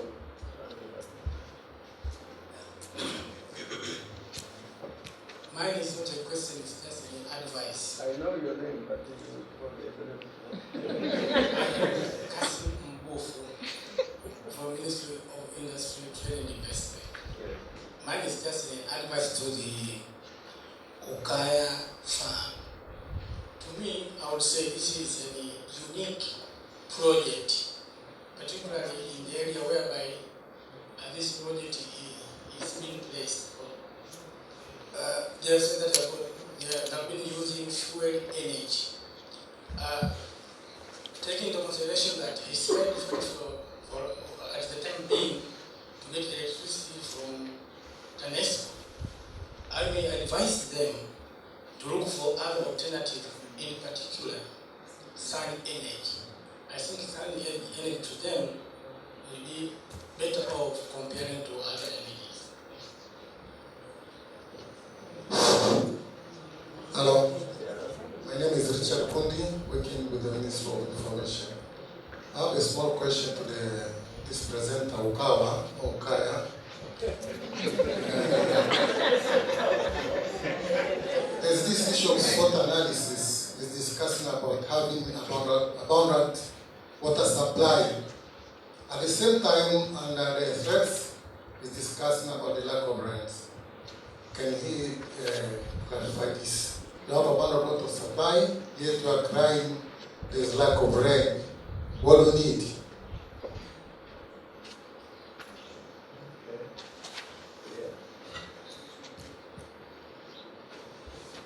Thank you, Mr. Chairman. My name is Mary Kuel. I am a retired economist. I want to comment on the first presentation on policies. What I can see on policies here in Tanzania, the main problem is lack of resources. Because when you have policies which are not backed by resources, then it means you cannot implement what you have planned. And my second comment is on the issue of agro-processing. We are now embarking on agro-processing, but as I said, I don't want to be the devil's advocate, but when we are competing with multinationals, when we want to export to the world market, then we have to be very selective. For example, if you consider something like coffee, what the metropole wants from us are the beans so that they can process them in their industries, get jobs, and then sell the product everywhere they want. So, when we want to say process our coffee, we have to be extra, we have to use extra effort so that we can break this kind of vicious cycle. So, my other point is that I want to congratulate this Ukaya Farm because they are on the right footing. And what I want to say is that the government should support this kind of institution. For example, with the infant policy protection theory, where the government has to protect this kind of initiative. Thank you, Mr. Chairman. So let me, last one.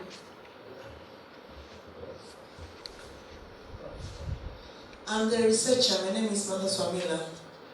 First, I want to congratulate all the presenters for the nice presentations. And I have questions for the first presenter.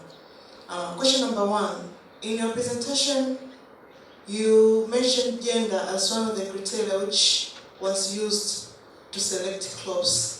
And I know that gender goes beyond women. I mean, there's women, men, and youth. So besides data on women participation in agro-industrial activities, did you establish the proportion of women, men, and youth who are involved in activities along the value chain of the crops which you are researched on, cassava and rice. And you also presented that there is low crop productivity. I just want to know how low is low. Do you have data to support that? And also you mentioned that there is low adoption, low use of inputs. Do you have data to support that also? Thank you. So let's move that side. Sorry.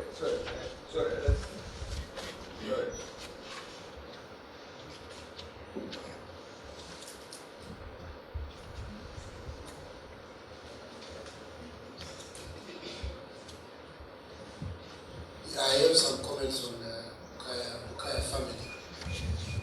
You mentioned about certification by TBA.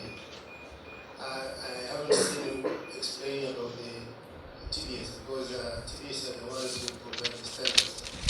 So I don't know how about that. And number two is you mentioned about production losses. I'm wondering how do you manage your production processes? Because once you take the cassava from the farm ready for processing, then you may have the plan for your production, which will go in line with the expected unforeseen events like a power cut due to generator. But on the issue of power, you are at Mkuranga, and I'm aware that Mkuranga, there is a pipeline for natural gas. How do you see such opportunity of transforming your production processes instead of using electricity by generator, then you transform using natural gas as a source of energy for your production? That will require some research about that. So let's say move this side.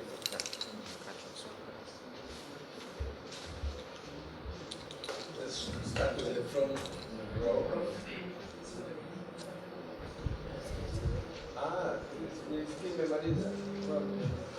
but it's not the end of it. Yeah. You okay, Professor? Let's thank you, Professor Bichaka and presenters of the three presenters that they've presented very well in terms of the status of agro-processing for the rice and for the cassava, and the one from the Ministry of Trade and the other one from Kaya. I have, these are some comments on the paper that Barry was presented and Dr. Mashindano, especially on the byproducts of rice and cassava. From the statistics, at least from the FAO statistics. Oh, sorry. My name is Vivian Kazi. I'm here working with the SRF as a head of Commission Research Department. Thank you. So I have a comment on the byproducts of, because from the recommendations that you provided, I saw it was somehow missing on the capacity building and maybe awareness on the use of the byproducts of products like the rice, because from maybe we can learn as a country from other countries which are the top producers of rice. There are varieties of byproducts of rice. For instance, there is rice bran oil, which is rice bran oil, which we are not producing here in Tanzania, but we have a good production of rice. So we can use it as one of the byproducts in the agro-processing processes, so that we can also export, or we can also use it internally as one of the byproducts of cassava, the oil. Because one of the benefits of that, it reduces it lowers the blood cholesterol. And on the cassava, the byproducts, we can see there are a lot of byproducts of cassava, but I cannot see it as it is mainly used here in Tanzania, maybe for the export. It's mainly for domestic use. So maybe we can venture that to maybe to do some public awareness and to capacitate the women who are involved, because from the statistics, at least from these findings, you can see most of the women are involved in the byproducts of cassava rather than rice. So we can also train them on how they can do the regional trade of the byproducts of cassava, like crips and other byproducts. Thank you very much. Thank you. My name is Devota. I'm from Vigoba. I wanted to have some few comments and questions. Moja, nilitaka kuongelea kuhusu ili tatizo la linkage model. Kwamba wote tunalalamika hapa. Sera zipo, watu wapo, mahali papo, lakini process ile kutoka juu mpaka chini, kutoka chini mpaka juu, hapo tunashindwa. Na wengi hapa tunafahamu habari ya 4 P's: policy, people, place and process. Sasa tuanze kuangalia hapo, sisi tuna vingapi? Ndio mtaji wetu. Policy zipo, na wauliza zipo. People wapo? Wapo, kina Msambichaka, si ndio kina Mashindano. Haya, tunaenda kwenye pia 3. Place ipo, Tanzania yenyewe ipo, na maeka 400 yapo. Hii process ndio ninatamani leo wachumi wetu, marisecha wetu, mtusaidie. Ndio kinachotuua nchi hii. Kuna process gani? Nimefurahi kweli kumuona Dr. Mashindano anauliza swali. Lakini mimi nilifikiria Dr. kweli kabisa atutendee haki. Yeye yuko serikali kuu sasa. Atueleze ni process gani inatakiwa itumike kwa huyu ukaya. Afanye nini? Yaani ukiona mtu anakuja kulalamika hadharani jua ameshachoka mbaya. Kuishi na akili yake yote. Hawezi mtu kulalamika kama vitu anavijua, maana yake havijui. Sasa wapo wanaovijua. Mimi naamini humu ndani wapo wanaovijua. Dr. Mashindano, tusaidie. Tusaidie, hiyo process ikoje? Nimehappen kuhudhuria vikao vingi sana. Issue ni hii, na leo nafurahi hapa. Kwanza mmealika ministry nyingi sana, lakini mmeiacha ministry muhimu kabisa ya Gender and Development Community. Haiko hapa. Na baba yangu Baregu anasema uhamasishaji. Utafanya we baba? Afisa maendeleo umemwita hapa? Kama hujamwita, kafanye wewe. Kwa hiyo jamani, kuna minutes ambazo ni za muhimu sana. Leo mimi hapa naona minutes zote muhimu zipo. TAMISEMI siyo. TAMISEMI kama yupo, atusaidie. Kwa sababu inasemekana kwamba inaonekana hizi sector ministry hazitaki kukasimu madaraka yake kwa TAMISEMI. Na kama zinakataa kukasimu madaraka kwa TAMISEMI, serikali mfumo wetu mtendaji ni TAMISEMI. Sasa mtu wa energy kwenye local government TAMISEMI hayuko. Hayuko mtu wa umeme. Huyu ukaya aende wapi? Aende wapi ukaya? Kwa hiyo hata kama ataenda pale ofisi ya halmashauri au hata hiyo ya kijiji chake au ya kata yake, atamkuta nani pale anajua mambo ya umeme. Kwa hiyo hizi sector ministries lazima zikasimu. Mimi nashukuru kama hawa REA sasa hivi wameanza sasa kutambua TAMISEMI, ndio wanaenda nao. Na utaangalia sekta zile tu zilizotambua TAMISEMI ndio zinapamba moto.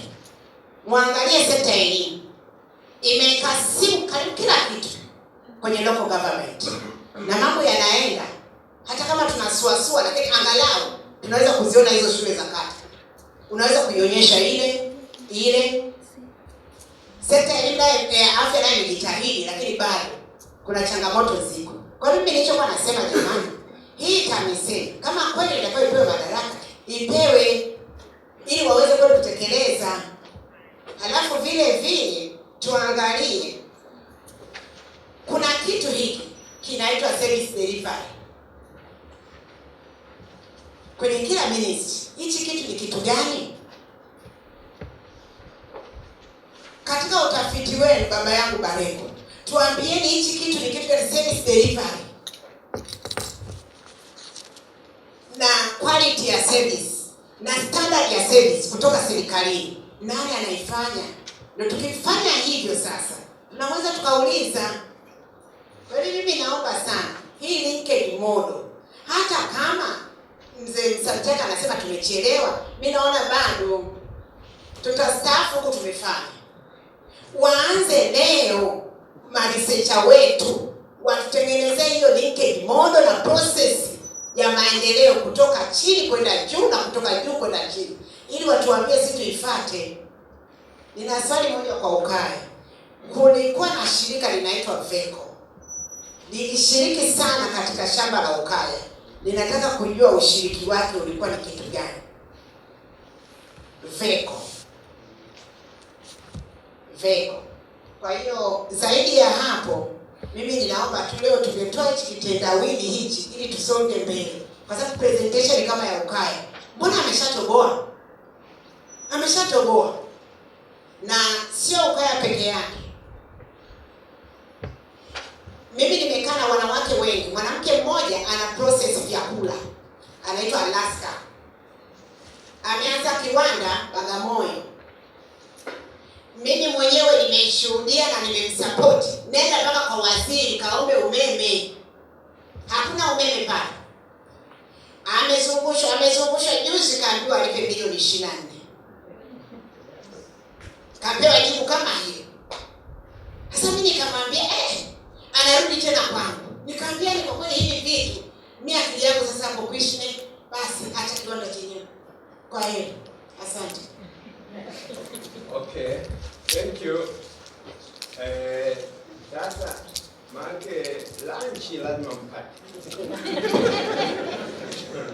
You must have your lunch. Maanake ndio ilivyo. Your breakfast I presume you had, ambayo mlikula kama king. Na lunch lazima mpate. Unless you are fasting. Kwa hiyo hebu tuchukue labda wanne, lakini mimi nataka ni practice sana hapa yenda, yaani wakina mama wawili na wakina baba wawili. Okay? Kama hiyo ni agree, tungemaliza hapa mbele kwanza, halafu utafaka wewe.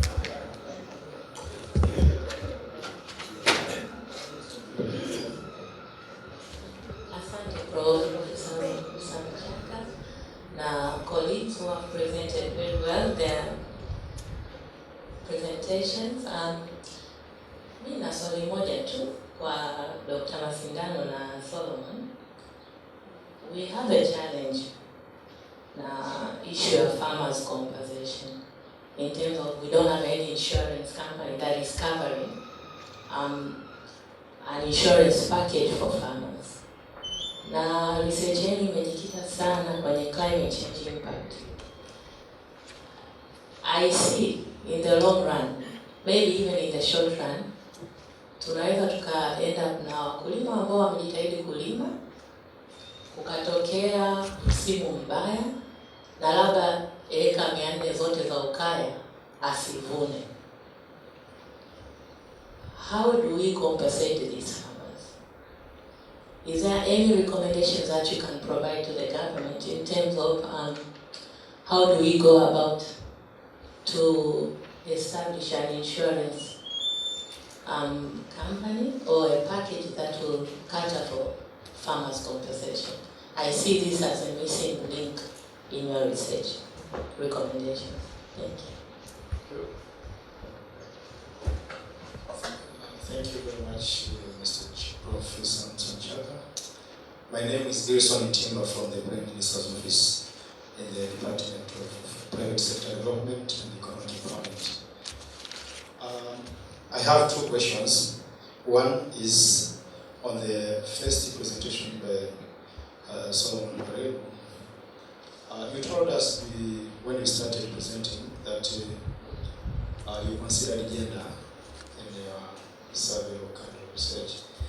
But of course, on your findings page 6, the top left slide, you told us that most evidence, including the current survey, women in Tanzania take charge of weeding, harvesting, processing, and storing of less profitable crops. Yeah, and for men, tend to contribute more in good site clearing and land preparation and heavy labor tasks, blah blah. I just wanted to know whether you have any policy recommendation on that. Of course, this is in connection to what Madam from SUA, a researcher, was pointing out. I was reading through your book and the slides here on the recommendations. I don't see any policy recommendation on that, on gender. Another question is on the issue of access to finance, especially for Tanzanian businesses in SMEs. This is going direct to Mr. Ukaya, Mr.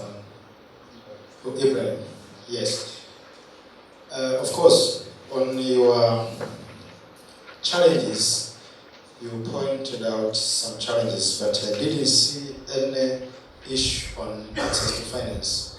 Is it a problem to you, to your business, or what? Because this has been a challenge to most of Tanzanian ventures. And if it is a challenge, how far have you gone in mitigating this problem and solving it? Thank you very much.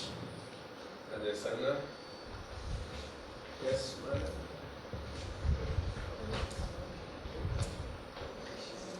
Thank you. I'm Edna Ogano from ANSAF. I have two questions and one recommendation. My question is to the Minister of Industry and Trade. You listed the number of strategies and the policies, and even the study conducted by REG when Dr. Mashindano showed the same. My question is, what is the problem now? If we have these policies in place, but we are not seeing anything happening, there is no change. It seems the issue of industry was there since those past years, and you have listed a number of questions, but what we are seeing is like we have more the slogans than what we are expecting to see. The other is just addition on that is the question to Solomon. You mentioned that the policies we have, the strategy we have, most of them were developed in past years, so they didn't accommodate the climate change issues. What is your recommendation on that? And the other is the recommendation, the Minister of Trade and the other ministers which are here. When we are talking about the Viwanda, today I think we need to first define what type of industry do we need. Are we talking about the industry, the bigger ones, like when we are mentioning about the Matex and the other things? Or we even accommodate the small ones? Where is the law of SIDO? Where is the place of SIDO? Where is the place of VETA in these processes? And the other thing is, what is the move which you want to go? Especially of putting the zones in the country. My worry is we might end up like it was in the past years, where we have the Tanganyika Packers in Dar es Salaam, while most of the kettles are kept in Shinyanga, in Arusha and the other places. And the other thing is the advice to Kaya, if you are thinking about processing or producing other products from the cassava, like producing the animal feed, where there is a plenty of market. Thank you, that is all. Let's finish with that and then we'll move on to the Thank you, Mr. Chairman. I am Claire from Tanzania Agro-industrial Development Bank. Mimi na issues mbili, moja kwa Ibrahim wa Kaya na nyingine kwa Solomon na Dr. Barry. Tukianza na Ibrahim, you said kwamba una network ya over 200 local farmers. So I'm interested kujua this nature relationship yenu na farmers. Moja, wako organized people, wako kwenye registered groups, au wana operate kama individuals tu kwenye small pieces of land. Mbili, nataka kujua kama kwa sababu nyie ni off-takers, kama mna legally enforceable contracts, especially kwenye bei, na kama experience yenu inaonyeshaje. Najua hii is a little tricky to you, lakini I expect unaweza kuwa honest. Na kitu cha mwisho ni nataka kujua mna finance vipi production kwenye shamba lenu, na pia wakulima wadogo wadogo ambao wanazunguka wana finance vipi production. Je, mnapata mikopo kutoka kwenye financial institutions au mnatumia capital yenu, au kama kukaa yenyewe as a company na finance production ya wakulima wadogo wadogo. Kuhusu main paper, Mr. Solomon na Dr. Barry, hapa mnaongelea issue muhimu sana ya crop insurance kama missing link katika the whole entire chain of agricultural production. Sasa kitu kimoja ni key information kuhusu hali ya hewa. na nafikiri kwenye hili Tanzania Meteorological Agency TMA ni key stakeholder, lakini nimehudhuria conferences nyingi, seminars nyingi. Bahati mbaya nafasi yao kusema kweli haijawa recognized kiasi inachotakiwa. Kwa hiyo maybe kama paper bado inaweza kuwa improved, tunaweza tukajaribu ku-incorporate recommendation aina hiyo. Asante. Thank you. Last one.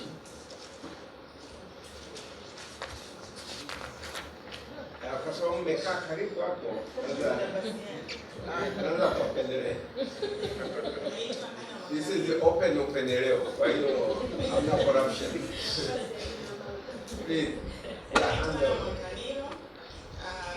Swali langu linaenda kwa Ukaya Farm. Nilikuwa nataka nijue ni changamoto ipi hasa kwenye upande wa umeme, kwamba umeme Mkuranga haupo au umeme upo lakini gharama za kuweka labda transformer ya kupeleka umeme hapo kiwandani ni kubwa. Lakini pia nilikuwa nataka nijue kama watu wa Ukaya wanafanya kazi kwa kushirikiana na watu wa halmashauri, kwa sababu kama nilivyosema mwenzangu sasa hivi leo wamefungua, nadhani nakuwa wameshafungua huo mradi wao wa 3 wa kusambaza umeme vijijini, na wanafanya kazi kwa kushirikiana na TAMISEMI ambao halmashauri wako huko. Kwa hiyo nilikuwa nataka nijue, je, wanashirikiana? Na kama wanashirikiana vipi? Na nadhani sasa ni wakati mwafaka wa nyie sasa kwenda halmashauri na kupeleka hiyo issue yenu ili kwenye hii phase 3 hii wanaoifanya watu wa REA waweze kuwa consider. Asante sana. Mimi naitwa Hilda, ni mtafiti, lakini kwa sasa nafanya zaidi kazi za research coordination kutokana na ofisi ambayo naifanya. Swala langu ni kwamba tumezungumzia sana policies ambayo inaonekana clearly kwamba kuna gaps in terms of policies which don't talk to each other. Na alisema dada yangu pale ambaye ameongea kwa ukweli na kwa hisia kabisa, na of course ilianza kwa Dr. Tausi alivyolizungumzia pia kwamba matatizo ya sera au policies Tanzania we are very rich to the extent kwamba kuna wengine ambao wameanza kututania sasa kwamba wanafika hapa wanaangalia sera zetu alafu wanachukua wanaenda kuimplement kwao, wanafanikiwa, sisi tunabaki na vipande vya sera tulivyoviweka mezani alafu watavifanyia kazi sana ambavyo bado tunaweza tukaviweka pamoja tukapata picha nzuri zaidi. Sasa kuna challenge kwamba kwa upande wa watu wa sera kwamba kuna hilo swala la harmonize policies, lakini labda kwa upande wa researchers tunazungumzia sana policy mapping. Policy mapping has been a very common language kwenye research, but maybe we start with the process mapping kwa sababu processes, that's where we are mapping, because even the policies are products of processes. Maybe even the policies, the way they are developed, the content, what goes into the policy content is a result of processes which are maybe somewhere erroneous to the extent that they avoid or they overlook some stakeholders who should have been involved from the onset of the policies. Or perhaps the issue is these policies are reactive to certain circumstances, global or regional or local, whatever. So the policies are quickly to rush to solve specific problem or to address issues, specific issues, and as a result, they don't look into the bigger context to answer broader questions which might benefit from developing of the specific policies. So I think even to the researchers now, it's not a new thing, but let's look at the processes. And also the policymakers, let's look at the processes. What processes do lead to these policies? And the policies are very good. Some of them are very good. They could have some gaps, but very, very good policies. But are they implemented? Or they are developed and left somewhere, and then the circumstances imepita zile ile kelele ilikuwa inapigiwa wakati ule ilikuwa inazungumziwa limeshakuwa off the attention, tunafocus kwenye jambo lingine. So sometimes even these policies, as much as we they could be, are they implemented? To what extent? Kwa sababu huwezi kuevaluate kitu kama hakijawa fully implemented. Kwa hiyo tuangalie zaidi hii michakato ya utengenezaji wa sera, michakato ya kuimplement na mambo kama hayo. Labda itatuletea solution ya kwamba sasa, kwa mfano walikuwa wanazungumzia mama hapo kwamba baadhi ya wadau hapa hawapo. Kweli labda hawapo kwa sababu ambazo ni practical au kwa sababu hawakukumbukwa kwenye mchakato mzima. Sio kwamba labda wameonekana sio muhimu au kitu kama hicho. Kwa hiyo tukiweza kuangalia na itatusaidia kutengeneza michakato hiyo ya kuboresha sera.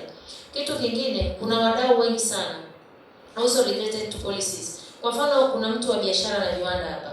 Kuna kitu kinaitwa wasaa. Kama kuna mwanamama yote ameshasikia wasaa, naomba anyoshe mkono. Wasaa, Women in Sub-Saharan Africa, Agro-processing in Sub-Saharan Africa. Mimi am part of that, lakini I'm not, ni member lakini wa very ordinary member, na nilisikia tu juu kwa juu, nikawa invited, nikashiriki. Lakini mtu wa biashara na viwanda kamuulize waziri wake, kwa sababu ndio alikuja kulaunch wasaa only 2 months ago. It's a very big issue na inataka strengthen agro-processing kwa wanawake Tanzania ambao watakuwa na access to credit, kutakuwa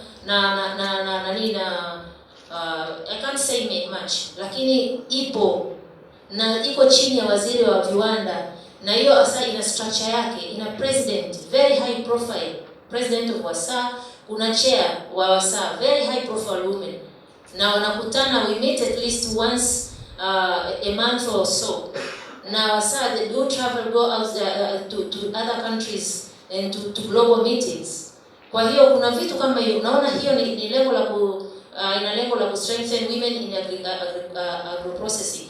Na kuna wanawake, kwa mfano siku hiyo ya launching, kuna wanawake ambao walikuja, wanawake wafanya biashara. Jamani, nchi hii kuna wanawake wafanya biashara. Labda wengine hatujui kwa sababu ya not tuko hivyo, lakini kuna tayari imeshaanza kukusanya watu, na kuna wengine wanaochipukia, wanaouza nyanya, vitunguu, nao ni members wa WASA vile vile. Kwa hiyo kuna michakato mingi sana, ndio hizo nasema processes nyingi zinaendelea even within the same ministries or different ministries. Hiyo michakato ndio inahitaji mapping, iletwe mtu aseme kwamba kuna hiki, kuna kile, alafu iwekwe pamoja iseme jamani, kwa nini hiki na kisingekuwa kinakwenda na hiki. Asante. Let me wanasoma onyesha hii maki ni ile kama nafanya nini ile kwa mpe.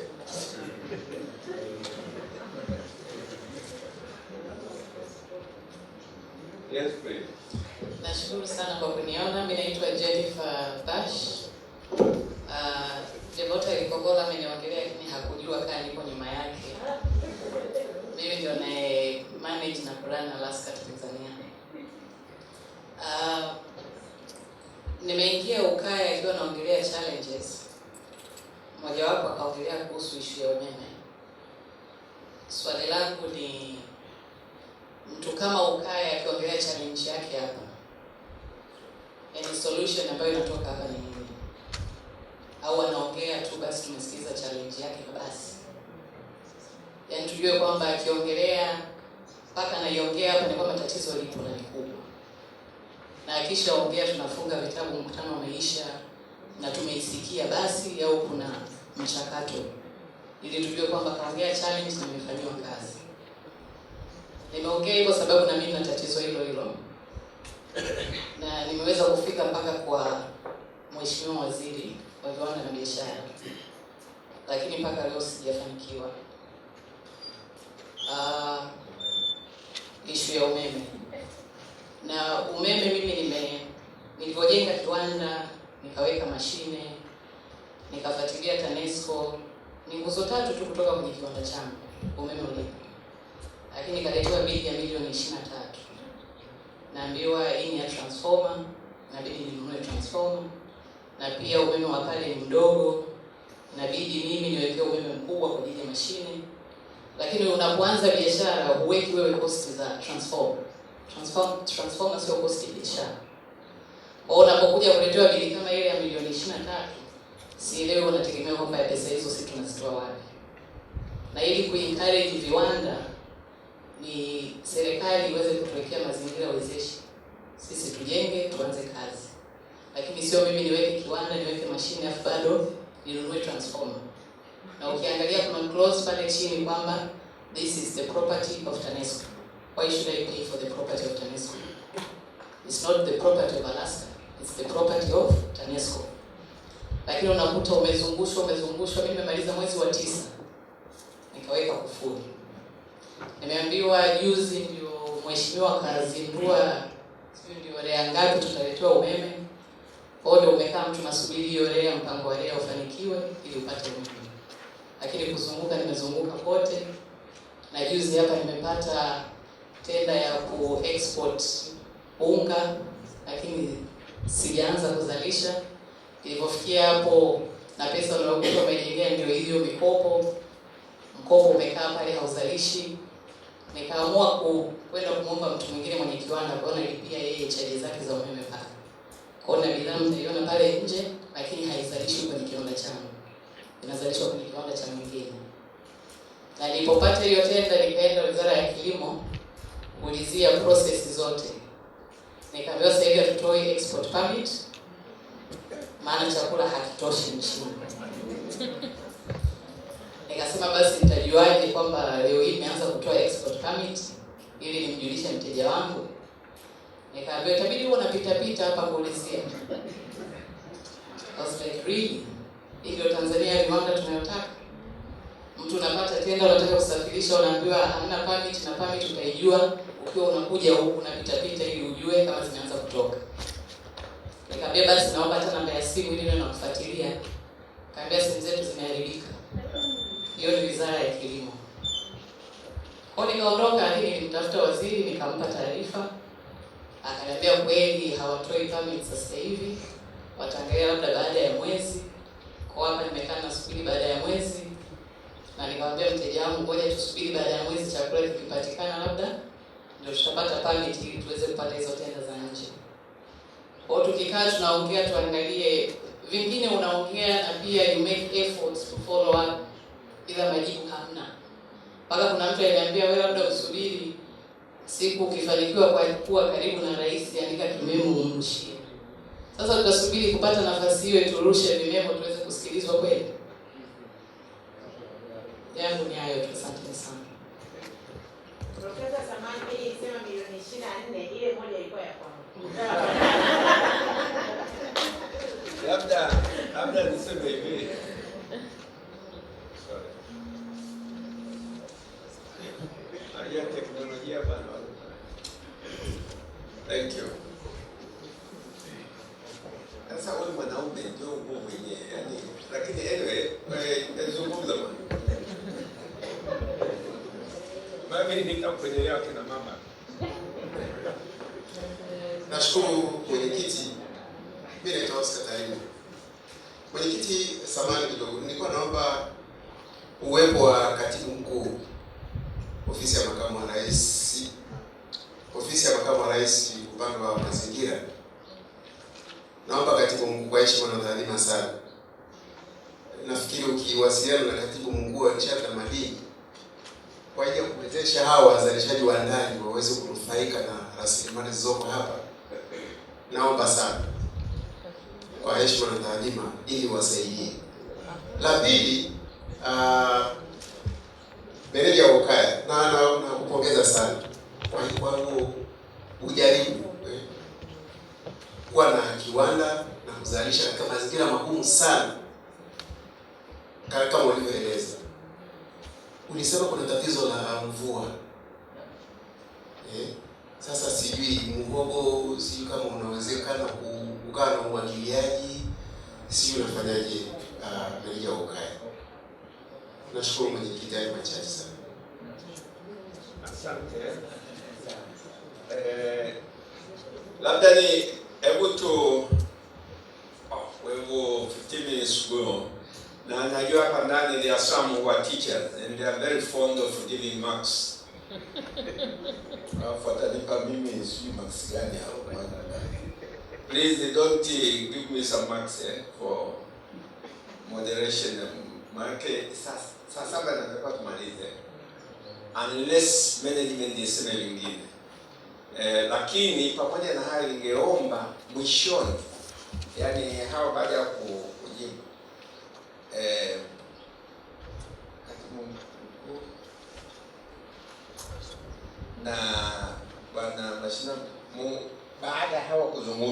mzungumze kidogo. Yeah, kwa sababu kuna mambo mengine ya what next. Sasa tuanze na Ibrahim. Maana wewe umepata maswali mengi sana au comments ni please. Okay. Well, the first question was Mr. Oswald, which mechanisms are used? Kutumia muda vizuri. You can yani unaweza ukachagua yale ambayo unafikiri kwa maana yake muda hautotoka. Alafu wengine watakufuata wakati wa lunch. Just which mechanism are we using to talk to the government?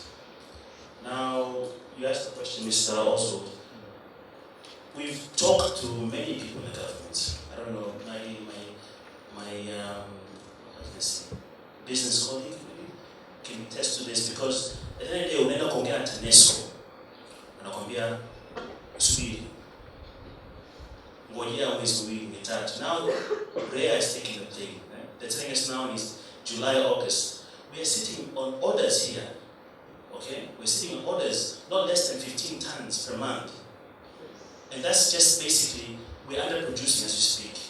Yeah? Now, we don't have time.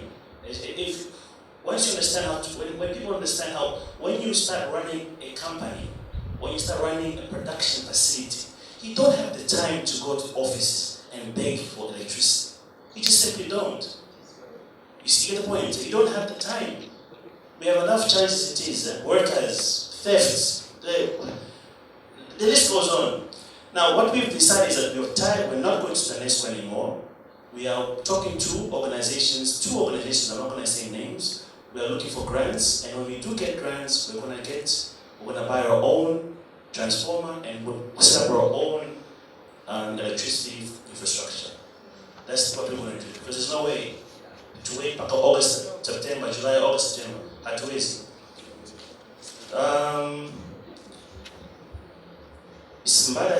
Mbaga asked the question, okay, why are we planning to utilize the market? We have so much, we have the land, we have the market, whatnot. I think as Tanzanians, to be honest with you, we need to up our game. That's the mentality. We have, I'm not saying this in a bad way, but I've been lucky that I've traveled many countries, but we're very slow. Something that can take 1 week, take 6 months. And I said, what is going on? So you need to make a few words. What is going on? The speed of action is so slow. Action is so slow, Tanzanians. Maybe kwa kweli nampongeza sana rais wetu Magufuli. This guy makes things happen. He makes decisions. If we were like him, kwa kweli sisi hapa tungeenda mbali sana, Tanzanians. We're very slow. So that's the reason why I think speed is a challenge. Okay, abundance of water, there's so many questions. But abundance of water, somebody said that's why did I say it's a challenge, but it's also it's a challenge, and also how come I say that is a strength? We have water, but our farmers surrounding us don't have water. We have the capacity to water our cassava, but our farmers don't. And we cannot rely on our own cassava. You see, it's not enough. You see, as you know, cassava, this is how it works. It's 4 to 1. Basically, if you have 4 tons, on a good day, if you have 4 tons of raw cassava, you get 1 ton of flour. We don't have the capacity. Now, this is a problem because when it doesn't rain for a long time, the ratio goes to even 8 to 1, which means that 8 tons of cassava, you get 1 ton of flour. I hope I answered your question. Now, another thing here, I'm talking TBS. TBS, we've gone back and forth to TBS. We're still working with TBS to get this approved, but same thing. It's just a challenge. I don't know what is going on. Natural gas. Now, we have a problem with how can I say, with electricity. How can we go to natural gas? How much money is that needed? That's really, I'm sorry. I think that's the point that I don't know. Anyways, let's move on. Production. Why is there production problems? Now, it's how can I say, it's losing or how can I say, losing production is normal in an organization. It's just normal to make losses, but the question is your margin of losses. How much does it eat into your profit margin as a percentage? So that's what you have to look at. Now, it's not like we don't have a good production system, no. We are relying on a generator, which tunaonea kwa kweli, tunabembeleza, is overproducing the capacity. You see, so I hope that answers that. VECO, no, I have not heard of VECO. That must have been before my time. I've only started working with the farm 8 months ago, so maybe that's a long time ago. Access to finance, you asked the question, that's the cash flow. Cash flow is actually cash flow. We have challenges with cash flow. Obviously, that means we have challenges with access to finance, which we are talking to organizations. I cannot say which ones, but one of them in the latter stage. So hopefully the things will go well.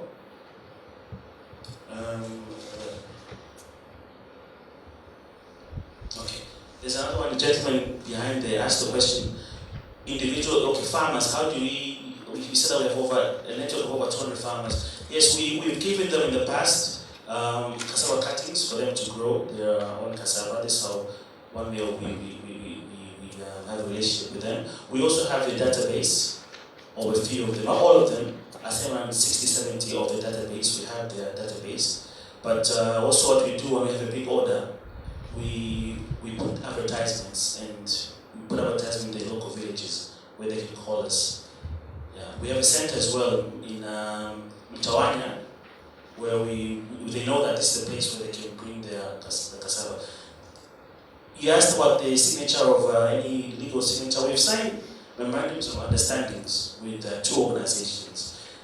Now we've stopped production at the moment because we simply don't have that capacity at the moment to produce. So we said, okay, let's not play around, because if you're producing 3 times, 4 times, in agriculture it's very small. You're looking at 10 going up. If you're anything below 10, you're really just paying salaries. You're not really. So what we said, okay, let us try and get these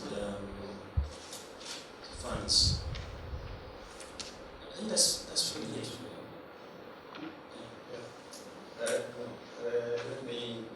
Let me give to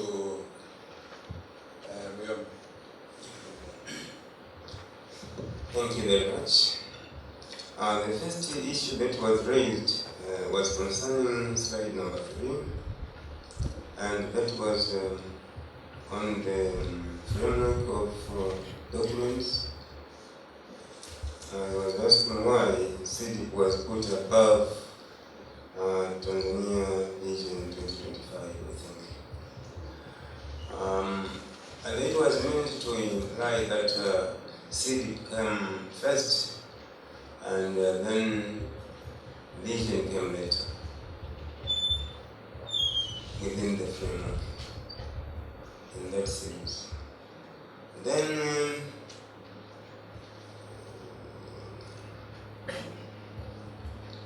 the other issue that was raised is about development is for people, and the policy development process is not coherent, implementation is missing. If there was nothing being implemented, I would put in the you cannot survive for previous years' performance unless you extra produced. So, what we should discuss is whether it is happening the way we want or not satisfactory. Actually, there are challenges, but a lot of things is happening. I said in 1996, for example, we had Sustainable Industrial Development Policy. The government is no longer investing in productive entities, and the private sector is catching up. You should remember that we moved from socialism, where we were so much dependent on the government, on the central decision making, and we need to cultivate a culture of realizing that now that system is no longer there. So it should take maybe a kind of generation, not the same generation of people.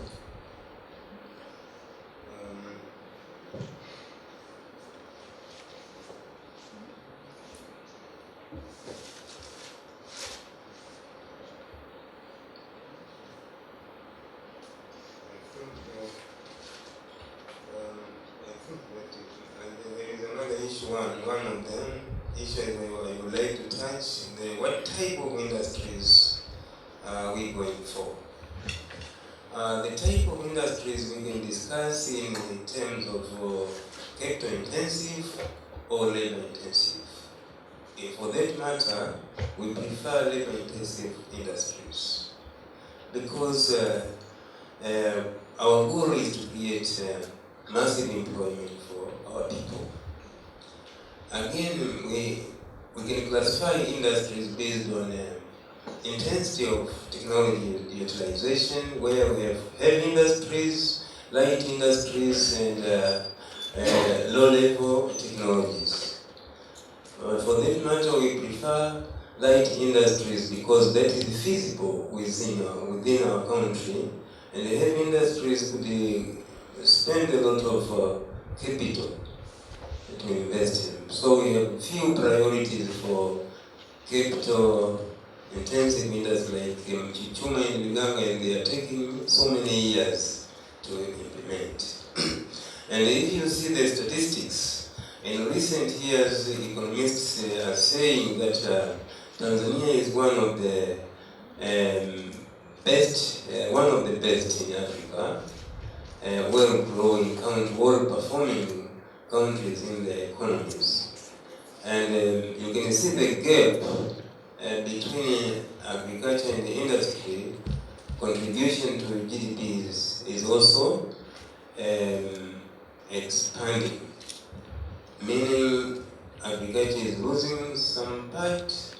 It used to contribute 80% of employment. Now, one presenter said it is now 69% today. That it means the other portion has been taken by other sectors.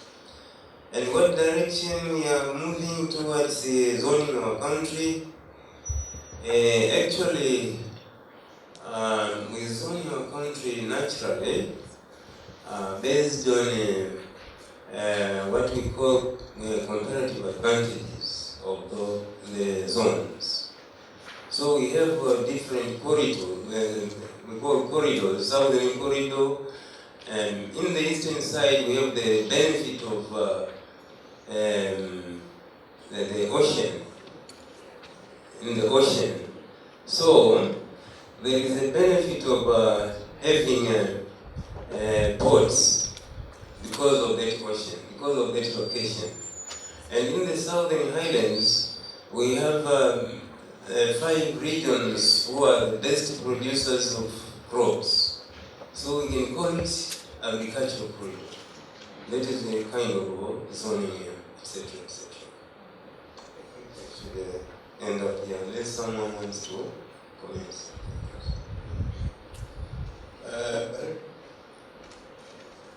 Thank you. First of all, I'd like to thank all of you for all your fruitful comments and inputs. One of the things is this presentation or the report is it's a tool that will be used in the next stage that we are proceeding, which is policy advocacy. So to those who have been asking, so what next after this launch, we are going to embark on a policy advocacy. And in the later afternoon session, after the presentations, one of the things that I'll implore upon you or request upon you is how do we go from here? That is, the lady who asked the process approach. So we want to, all of us to come up with one holistic approach that we think we can embark on so as to promote agro-industrial development. So this project basically aims to actually influence policy. So we want to influence policy. We don't say we promise that we are going to build a factory, we are going to provide electricity to someone, but we want, like for example, TAMISEMI, we want it now. How do these actors work together? How do we now help the government achieve the ultimate goal of having an industrialized economy? So this project wants to contribute to that, and we are going. All of us are going to actually come to an agreement or tell us more on how do you think we should approach this. So these are things that I'll explain it later on how exactly we're going to do it. And there was one question also which was raised on the issues of insurance. I think this is also a very important aspect. There was a recent study that we undertook with WFP. So they've also introduced, it was like a program, it's almost coming to an end. So they've introduced